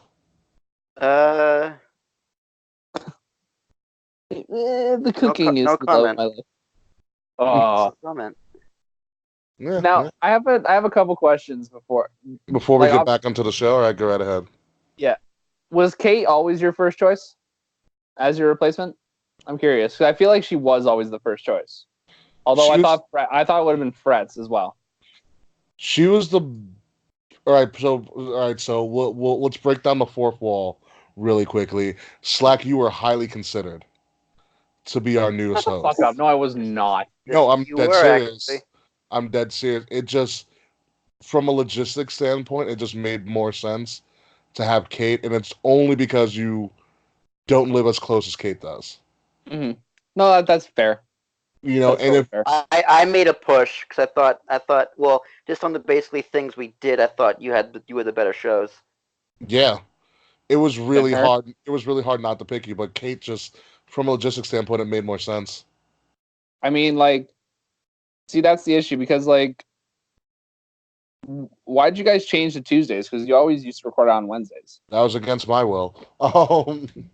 It was just Does that have to do with everybody else's schedules? It had to do with scheduling. I was supposed to be doing a trivia night on Wednesday, so we were going to have to move to Tuesdays anyways.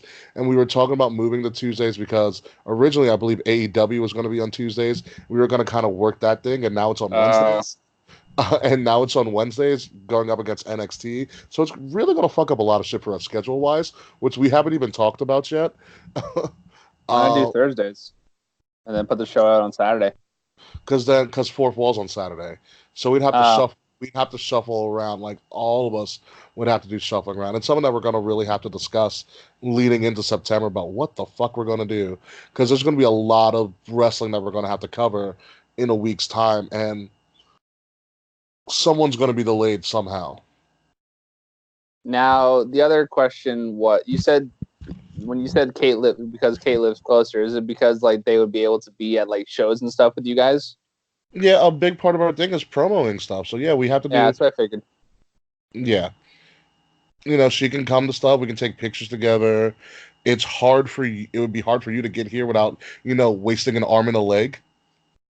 Yeah, yeah. It's like it's nothing against you, Slack, and we enjoy your support and the fact that you still listen to us after all we do to you. I'm a good sport. Like I know there's nothing actually behind it, so like I don't really mind. Like I grew up with a thick skin because I didn't grow up with a thick skin. I had to develop a thick skin just because for some reason I was always the target. So like even still to this day, I'm still like the punching bag at work in a good way, but like not. Yeah. It makes hey, whatever. Elementary school and high school sucked, so let's put it like that. I fucking loved high school. That was just me. Which I've come to learn that I'm the only one that actually enjoyed high school. It's not that I didn't enjoy high school. It was just like the first 2 years left a really bad taste in my mouth. Gotcha. Yeah, I enjoyed my high school. I was back there yesterday. I went to football practice. Now, when we come back, I have a couple of fantasy booking things that I think actually might work if you want to throw it in at some point. Yeah, we can throw it in. The floor is ours. All right. It's Slacksgiving. All right, so are you ready? Yep. All right. And welcome back, ladies and gentlemen. Wrestle Addict Radio here. This is Kings of the Rings podcast, and I am your host, King Ricky Rose, along with Mr. Will Tarashok, and of course, our special guest, the Slackster, because it is Slacksgiving. Byron Slaxton is here with us. Kate Murphy has departed earlier. She's on her way to Tennessee to have a great time in Smashville. Hopefully she comes back alive. We'll see what happens. But until then, we are still celebrating Slacksgiving. And all that is Mr. Byron Slaxton. And so the Slackster here had some fantasy stuff for us to talk about. So what do you got, Slack? Okay, I'm going to start with the SmackDown Women's title picture. Okay. So, unfortunately, we have Charlotte Flair back in the title picture. Woo! Boo. But I think I hope this is where they're going with it. I highly doubt it's where they're going with it. This one is pure fantasy. The next one I think is actually going to happen. So for me right now, I think what's going to happen is Charlotte is going to win the title at Clash of Champions. Unfortunately. Ew. So yeah, I'm not a huge fan of it. This is how I would do it if I'm WWE. Have Charlotte Flair win at Clash of Champions, but not in a clean way, so that way Bayley can get her rematch. So have Charlotte win, but Bayley's foot is like under the rope or something skeevy. Charlotte wins. Following week on SmackDown, have Charlotte do her own thing, whatever. These two things are going to be very separate from each other. We have a match, and it's the new and improved Liv Morgan. And she starts having matches on SmackDown every week because her whole thing was that she needed to go away, change her attitude, come back, and be the real Liv Morgan. So I think she's going to come back, be a great babyface, get a couple of, good wins over the heels of SmackDown. Charlotte and Bayley have their rematch at, would it be Hell in a Cell? Yes. So they have their rematch at Hell in a Cell, right? Charlotte wins, but she wins clean. Next Tuesday on SmackDown, Charlotte comes out and goes, I've beaten everybody on it. And she just says that sounds shit about nothing like Charlotte at all. I actually thought that was amazing. Can you do that again? No, please don't. So she's gonna come out and basically say that she's beaten everybody on this show, right? It sounds just like I don't know what you're talking about. And then Liv Morgan's gonna come out and be like, "Hey, you said that I needed to get real. Well, it's time to get real." And she fucking drops Charlotte, and that's your next feud going into the end of the year. Have Charlotte keep the title till past Survivor Series. Have Liv win by year's end, but have Charlotte be the Survivor Series representative of SmackDown, because like I love Liv Morgan to death, but she's not ready to be in a match against like Sasha Banks or Bayley or whatever, or Becky. So Charlotte can carry her to a good match, but I think Liv Morgan should be next if Charlotte wins. Here's the problem with that. The problem is Survivor Series. That's what I just said, though. No. The problem is Survivor Series. You cannot start a feud post Hell in a Cell leading into Survivor Series. Because Survivor Series is all-star game. It's, everybody's teaming up together on one show for supremacy and all that shit. So to have Liv Morgan start to infight with Charlotte. Okay, hold on then. 1 sec. I think wouldn't make sense. Oh, okay. Here's the question: we gonna get Charlotte Sasha or Bayley Sasha? Ooh. It's got to be Bayley Sasha at this point. It should be. But I'm just looking here at their schedule for the rest of the year, just so I can see spacing and stuff. So, okay. So Hell in a Cell goes down on October 6th. Yes. And then Survivor Series goes November 24th. We will be there. But there's never mind. There is a pay-per-view in between, but it's Crown Jewel. Never mind. Okay, so I say maybe. Oh, Jesus Christ! They've really fucking screwed themselves here. Because Survivor Series is on November 24th and December 15th is TLC. That's not enough time. I think at some point Liv Morgan's going to take the title off of Charlotte Flair because Charlotte Flair said what she did about Liv Morgan before. That's basically where I'm booking it. I completely forgot about Survivor Series until we mentioned it. Gotcha.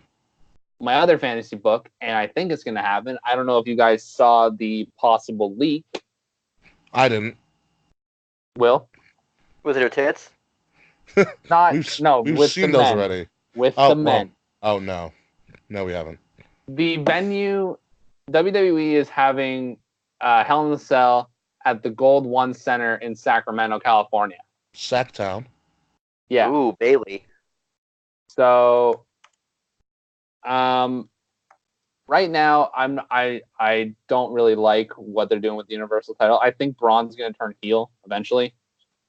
Probably on pretty much a heel as it is right now. I actually like what they're doing on Raw with the titles. It's different. Oh, it's definitely different. On the Gold One Center's Twitter page. Yeah. Get ready, WWE fans. The Fiend Bray Wyatt challenges Rollins or Strowman to a Hell in the Cell match. And I said at SummerSlam that I think the way they need to book this is have The Fiend win the Universal title and then have Demon Finn Balor win the Royal Rumble and have the Demon versus The Fiend at WrestleMania for the Universal title. Lord Almighty, that would be fantastic. I have a lot of ideas about this man's job. I have a lot of ideas about how they could do it. Like they could have. I think the way they need to do it though is that Bray Wyatt, like as the Funhouse Bray Wyatt, is the only one who appears on live TV. If he wins the title, it should only be him, and then have the Fiend just tear everybody apart. They got to figure out what they're doing with Fun Bray. Like they have Fiend Bray down to a T, and it's amazing. But Fun, like Mr. Rogers Bray, they kind of need to figure it out. Yeah. Well, they were talking about how like the Funhouse isn't what it seems, but I feel like they might not run with that. But to me, it makes so much sense. So good. If Balor's off for say 2.5 months, 3 months, why not just tell the guy, hey, can you wait like an extra month and a half and then come back at the Royal Rumble because we got something for you? Yeah, I think the Fiend versus the Demon at WrestleMania pretty much writes itself. Have Bray Wyatt be hosting a Firefly Funhouse. It's all sparkles and rainbows, and then the lights turn red, and then the lights go out in the funhouse, and then they come back, and there's like demon writing all over the wall, demon faces all over the wall, like. Yeah. What the fuck is happening? Will's trying to sing. Oh, I'm doing the entrance, the demon's entrance with the heartbeats. Yeah, it's all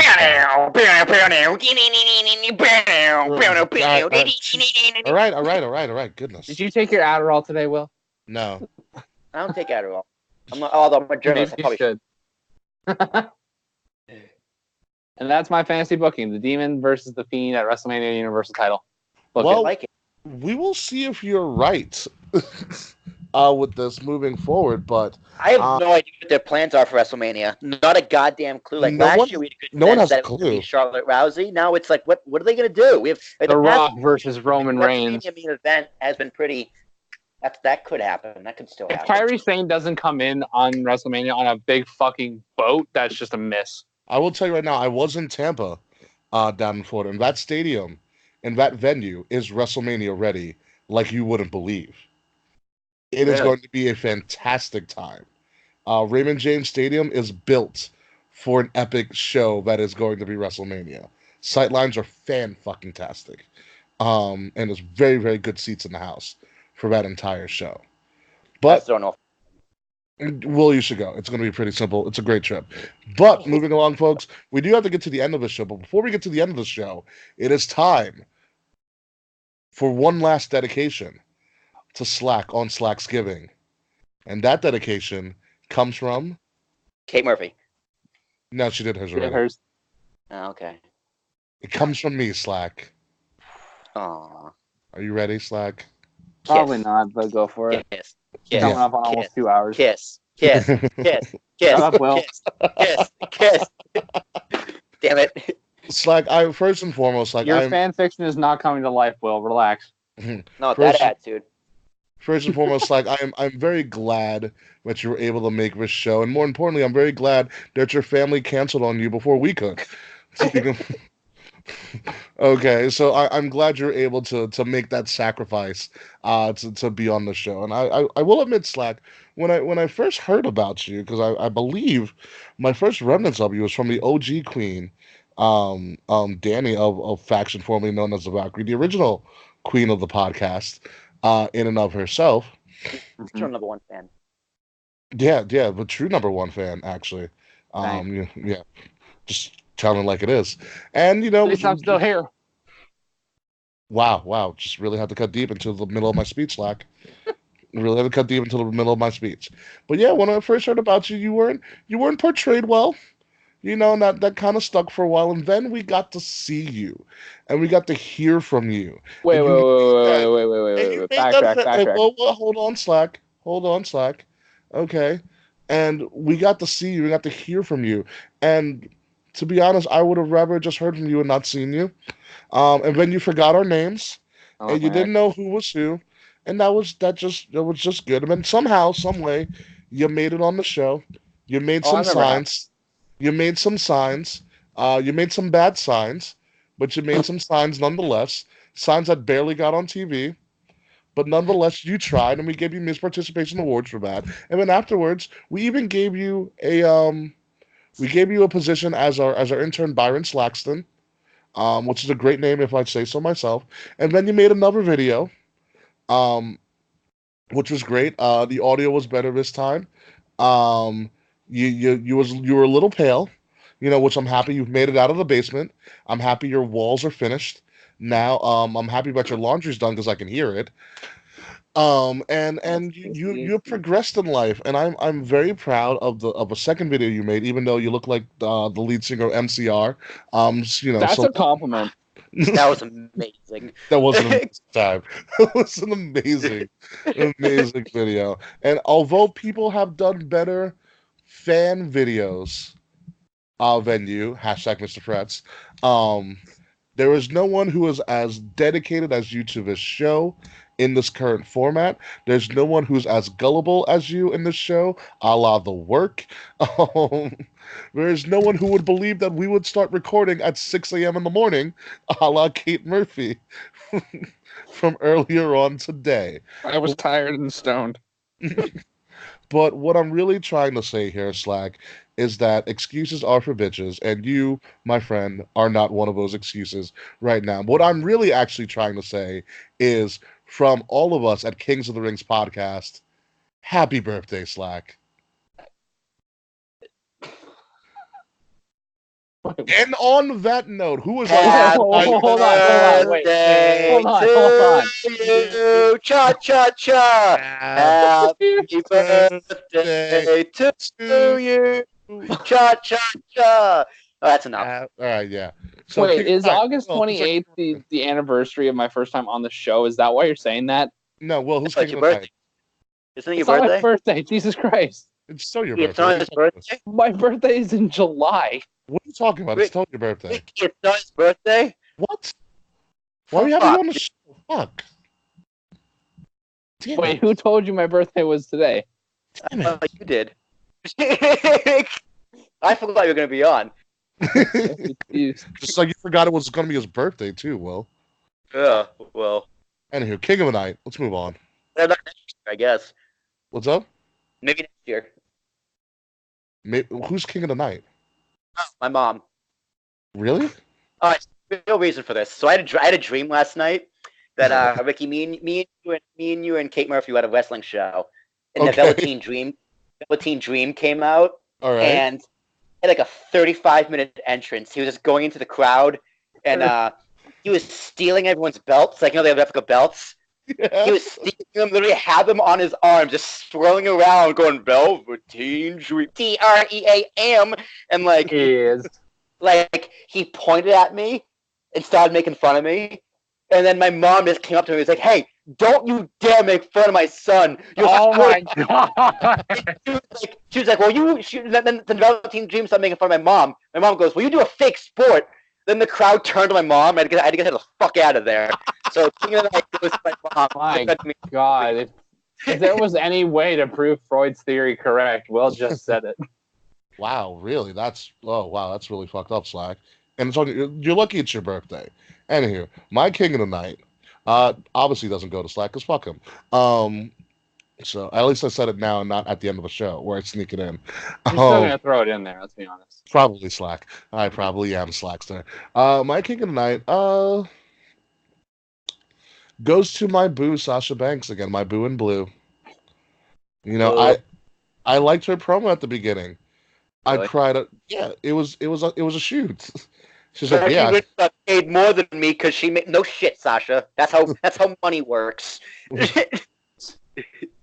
Well, she owned up to it, and yeah, you do what you got to do. But guess what? She's still the standard. She's still back in the main event scene, unlike some of the other women on the roster. So my boo in blue. Slack, who is your King of the Night, birthday boy? There you go. Perfect. And on that note, folks, it's time to get out of here, ladies and gentlemen. What are you talking about? I want to hear his King of the Night. Shut up, Rick. You want to hear his King of the Night? I want to hear him give me praise. It's not going to be you. It's not. How do you know? Oh, okay. Okay, get the fuck out of here then. Yeah. My King of the Night is a secret. The best kept secret. Buddy fucking Murphy, man. This dude has been killing it the last 3 weeks. I hate that he didn't go over last night. I understand why Ali went over. But Buddy Murphy, I think they're going to finally take him seriously. Because that dude is just like the total package. He's got strength. He's got charisma. He's actually good on the mic. I mean, maybe Vince won't push him because he's mad that he's the one fucking Alexa Bliss. But, like, well, that engagement was over. I don't really keep up with it, honestly.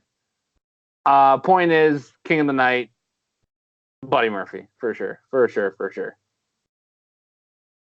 All right. Best kept secret. You know what the best kept secret was? This entire show for you, Slack, because it is your birthday. Happy fucking birthday. Hope you enjoyed your dedication. A show all about you. Slacksgiving is something that I think we might have to do every time around your birthday. What do you say, Will? Works for me. Works for me. Ladies and gentlemen, So before we pull out the birthday cake for Slack, exclusively on Patreon, let's get the fuck out of here. Ladies and gentlemen, this has been Kings of the Rings podcast, episode number 162. Happy Slacksgiving. Or maybe just Slacksgiving for short. Slacksgiving for short. Slackgiving? Ew. Happy Slacksgiving. I'm your host, King Ricky Rose. You can find me on social media, Facebook, Instagram, Twitter, podcast, some people's DMs, less people's text messages, and one girl's DMs on Bumble. At Ambassador Biggs, BIGZ Ambassador. Hey. I was on a roll in Florida, damn it, let me tell you. They appreciate the chocolate. What's up? What?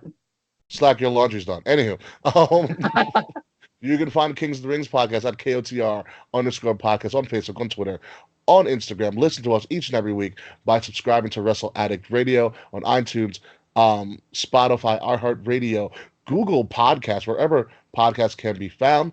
Find Wrestle Addict Radio at Wrestle Addict Radio on Facebook and Instagram, and at Addict_Wrestle on Twitter. William, happy Slacksgiving. Happy Slacksgiving, Ricky. I can no longer put money on wrestling because apparently New Jersey's changed their laws and the website is no longer available. So it's okay though. $300 is coming home. It should be $350, but there's a $44 processing fee. So go figure. MoneyGram's coming to me pretty soon.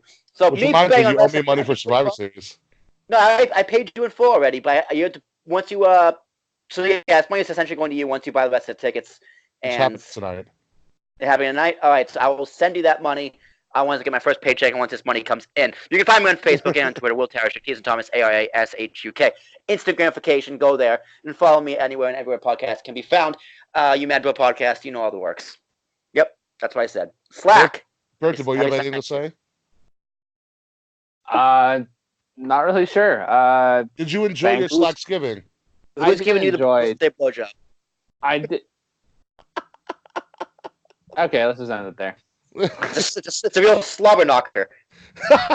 Jesus fucking Christ. Jesus Christ. You know we're ending the show to My Chemical Romance now, right?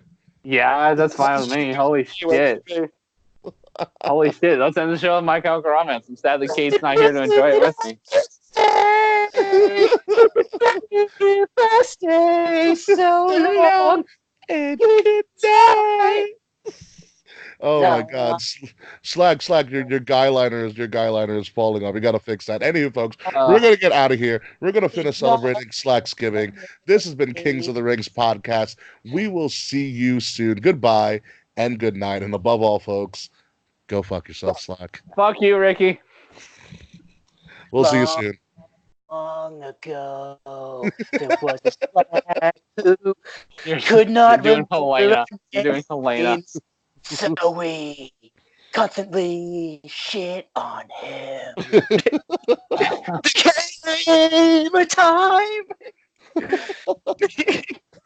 I never hated My Chemical Romance more than I do right now. Show? I was on the show for an hour and 20 minutes. Well, Kate was on for about 40. We're gonna cut the show, obviously. We'll see what we can do. All right, there's a lot of banter in between. How do I export this shit? Slack, we go through this every fucking week. I don't do this very often, Ricky.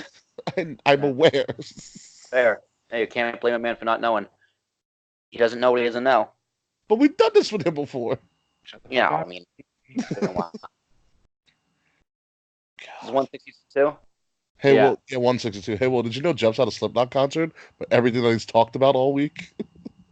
Dude, I can't pay attention in those chats. It's impossible. It's all about marijuana. Because Jeff doesn't have a job yet. Where did he interview for? He interviewed at a couple of tattoo shops and some other place. I don't remember. Not a job. It's whatever. It's Jeff. Export is Wave, right? MP3.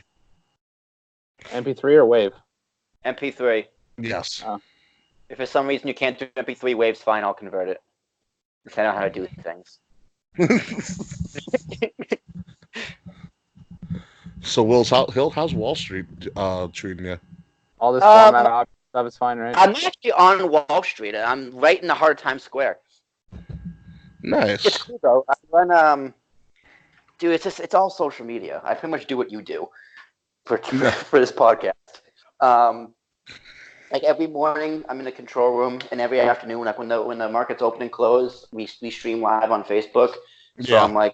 I'm in the control room doing that, and then other than that, it's pretty much all social media strategy, like making YouTube content, organizing a YouTube channel, and like figuring out like promoting stuff on like Twitter and Instagram, like scheduling posts and all that jazz. Nice. What software do they use? They use something called Sprinkler for their social media. It's fucking legit, but they probably pay a pretty penny Out for the it. ass for it, probably. How much money they pay a year for like they pay for Facebook views, which is just like, dude, that's like rule one of something you don't do. You don't pay for views because anyone who knows anything can tell when it's blatantly obvious when you have 100,000 views on a video, but only 4 shares and like 3 comments. Yeah. Like in like I just gotta get going. So it's WeTransfer, right? WeTransfer. Yep. Do you need my email? Yeah. All right, it's WTarashuk. You should know how to spell it by now at Gmail. No, I don't know how to spell Tarashuk. WTarashuk at Gmail. Want to fire that one back out again? W T as in Thomas. Yeah. ARASHUK at gmail.com. I also haven't officially been onboarded yet, so I'm still like not off the books, but I can't legally be paid through NASDAQ yet. That's all right. I'll send it over once it's exported. All right, cool. All right. Well, have a good night, gentlemen. Happy birthday, Slack. Happy birthday. Holy fuck.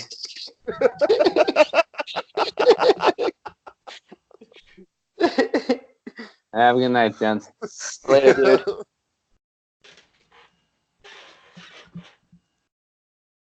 Oh my god, that was perfect. He's like, it's not my birthday. I was like, what? What do you mean it's not your birthday? What's your birthday? I can't wait to listen back to that. You know what took long? Because Slack went into this whole thing about how he got Kate Murphy's Ouster Block video. Oh, he told that story? Mm-hmm. I'll probably there. Unless it's something really stupid to cut out. And how he had to thank Kate Murphy for helping him with his friend who was having issues with sobriety. Oh, wow. Yeah. Well, Kate's a good person to ask for help then. It's a lot of love for Kate, all the hate for us. That's fair. That's fine. That's to be expected. Oh my god. Yo, Florida's amazing. I don't know. I know why you hate the state, but I'm telling you, the women you had a blast. Women in Orlando are ridiculous. Oh, I bet. Well, we're not near. Tampa's not near. They say they're all transgender. What's up? They say they're all transgender. No, transplants. Oh. Yeah. Also in Orlando is the University of Central Florida. Right. That's not, Orlando's not near Tampa, though. It's like, what, like an hour away? That's near. Yeah, it's an hour. It's a really quick hour. Okay. It's really just you ride I-4 right into Tampa. Yeah, I'll probably go to Florida. To be real. And you know what was awesome? Going to Disney for free. Yeah, that sounds pretty awesome too. Disney's a well-oiled machine. Like, it's unreal. Of course, dude. How do you think they own the world? You don't own the world by having a shitty theme park. It's not even a theme park. It's pretty much like, it's literally just like its own country at this point. Yeah, I was going to say, it's literally like its own country. Yeah. So my friend has obviously the ID in the past, so we roll to the parking thing or whatever. And they're like, "Oh, hi, welcome to Disney." He flashes his ID and like his guest pass is like, "And have a good day. Don't even charge us for parking." They're like, "Right this way, sir." Here's a moist towel for your balls. You'll need it. Yeah, it was crazy. You saw me on the Iron Throne, obviously in the barcade. Yeah, I saw some of your pictures. I was like, damn, Ricky's having fun. Yeah. So the Iron Throne, we'll have to go to Orlando or something, and depending on what we do, because I do plan on going back. Because I have friends who work for Disney. So depending on the day, if they're not working, we're like, yo, let's fucking go and drink at Epcot, because drinking at Epcot was fucking amazing. Yeah, I mean, we'll be done. It's WrestleMania in a week. Let's just go down the whole week. That's what I'm planning. And figuring out something new, especially my Bumble matches in Orlando. Oh my god, that's hilarious. I literally went down and I just started going on Bumble, and it was like, you have 7 new likes. And I was like, nice. holy crap, I'm on fire. New York is stuck up as fuck. So what's crazy, she's black too. It's funny. But yeah, fucking. So what we did for it is I did what was known as a. They had the Iron Throne in the barcade. The barcade was awesome. They had a Goonies room. Oh, that's fucking amazing.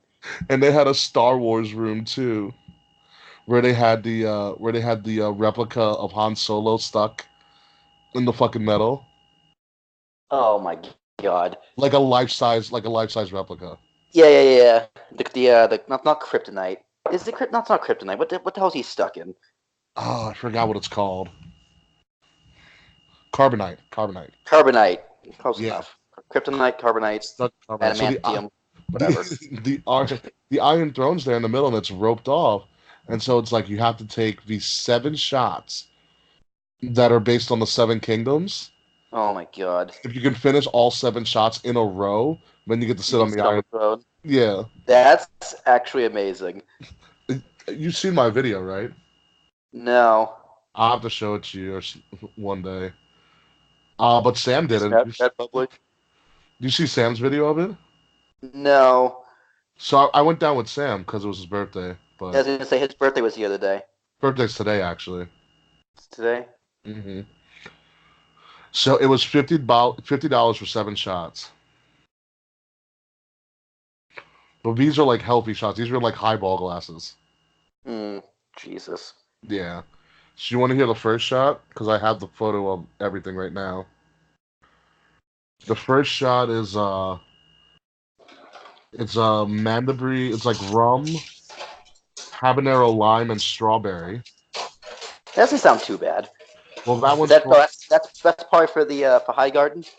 No, that's well, you didn't even know. You didn't watch the show. That's for Martell, actually. Oh, the Martells. That's I forget what it's called, but yeah. That first shot they put on fire, and then you blow it out, and then you take the shot. That's so cool how you can do that with alcohol because it's flammable. Yes. But you probably shouldn't drink it. The next one was for House Greyjoy. Greyjoy? Okay, so it's probably really disgusting. It was actually it's Cafe Patron tequila and butterscotch with a salt base. Yeah, that makes sense. The Salt Throne. Next one is House Lannister. Lannister, okay, it's probably very fancy. Absolute Mandarin red wine and fruit flavors. Yep, exactly. House Tyrrell.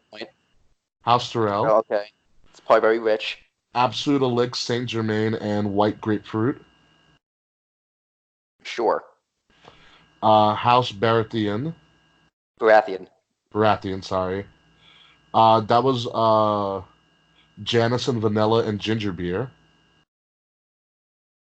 Okay, sure.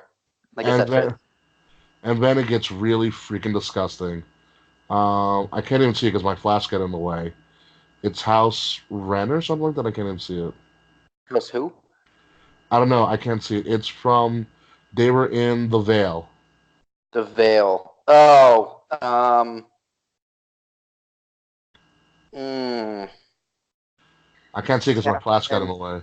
It's not Stark. I forget. But I know who you're talking about. This one was so the Vale shot was rum chata, fireball, and banana flavors. Ew. And then the last one is House Stark. House Stark. And this one sucked. It was absolute vanilla and creme de menthol. Menthol? Yeah, so it was like a mint flavor. Like the cigarette? Ew, that's disgusting. At the end, yeah. You should never drink mint and alcohol. That sounds gross. After doing rum chata, fireball, and banana. Like remember, Yeah. those are all in a row. In a row. Yeah. So you go from rum, Stumbling with the throne. rum, tequila, butterscotch, red wine, vodka, ginger beer, fireball, rum chata, and then you end with more absolute. That's crazy. Yeah. And that's how we started out the night. Like we showed up, we were like, we got to do it. And God. The bartender, who was pretty much wearing next to nothing, she was like, "Yeah, girls come and do this for like their 21st birthday," and we're like, "Fuck, now we got to do it." Like You they, call us 21-year-old girls? yeah. Bitch, I'm 30. I'm a grown man. I'm 30. Pick on me. Well, this barcade had everything. It had the original Mortal Kombat. Oh wow. Like the original Tetris, NBA Jam, a Star Wars pinball game, Damn. and it was so badass. And then actually, dude, barcade's just so much fun. I love this one in Jersey City. so they had we had these two flat screen TVs with N64 set up. So then we were just like, all right, so where do we get the games for the N64? Like, oh, we're behind the bar. You know, we just hold your ID until you're done with the game. So like, what games do you have? So she's rattling off his games. She's like, there's this like James Bond game that there's, and we were like, GoldenEye. And it's like, oh yeah, and we have Super Smash Brothers. We're like, we'll take Smash. I would take GoldenEye. GoldenEye's fucking it still holds up. I played it not too long ago. Still holds up. Still holds up. Absolutely incredible. We were smashed because all of that liquor doesn't kick until later. Right. Ugh. You probably threw up the rainbow. No, I didn't actually. That's impossible. I didn't rainbow. Because then afterwards, Sam was like, "Can I get a water?" And I was like, "Ha." Sam was like, "Can I get a water?" I was like, "Ha, pussy. Let me take a Blue Moon." They had $5 Blue Moons. Bottle or tap? Tap. That's okay. Good. You can only drink Blue Moon from a tap. It's a law. It's in the bylaws. It's in the bylaws of drinking. Yeah. So that's about my adventure. Let me stop this recording. But thank you, our Patreon people, for showing up.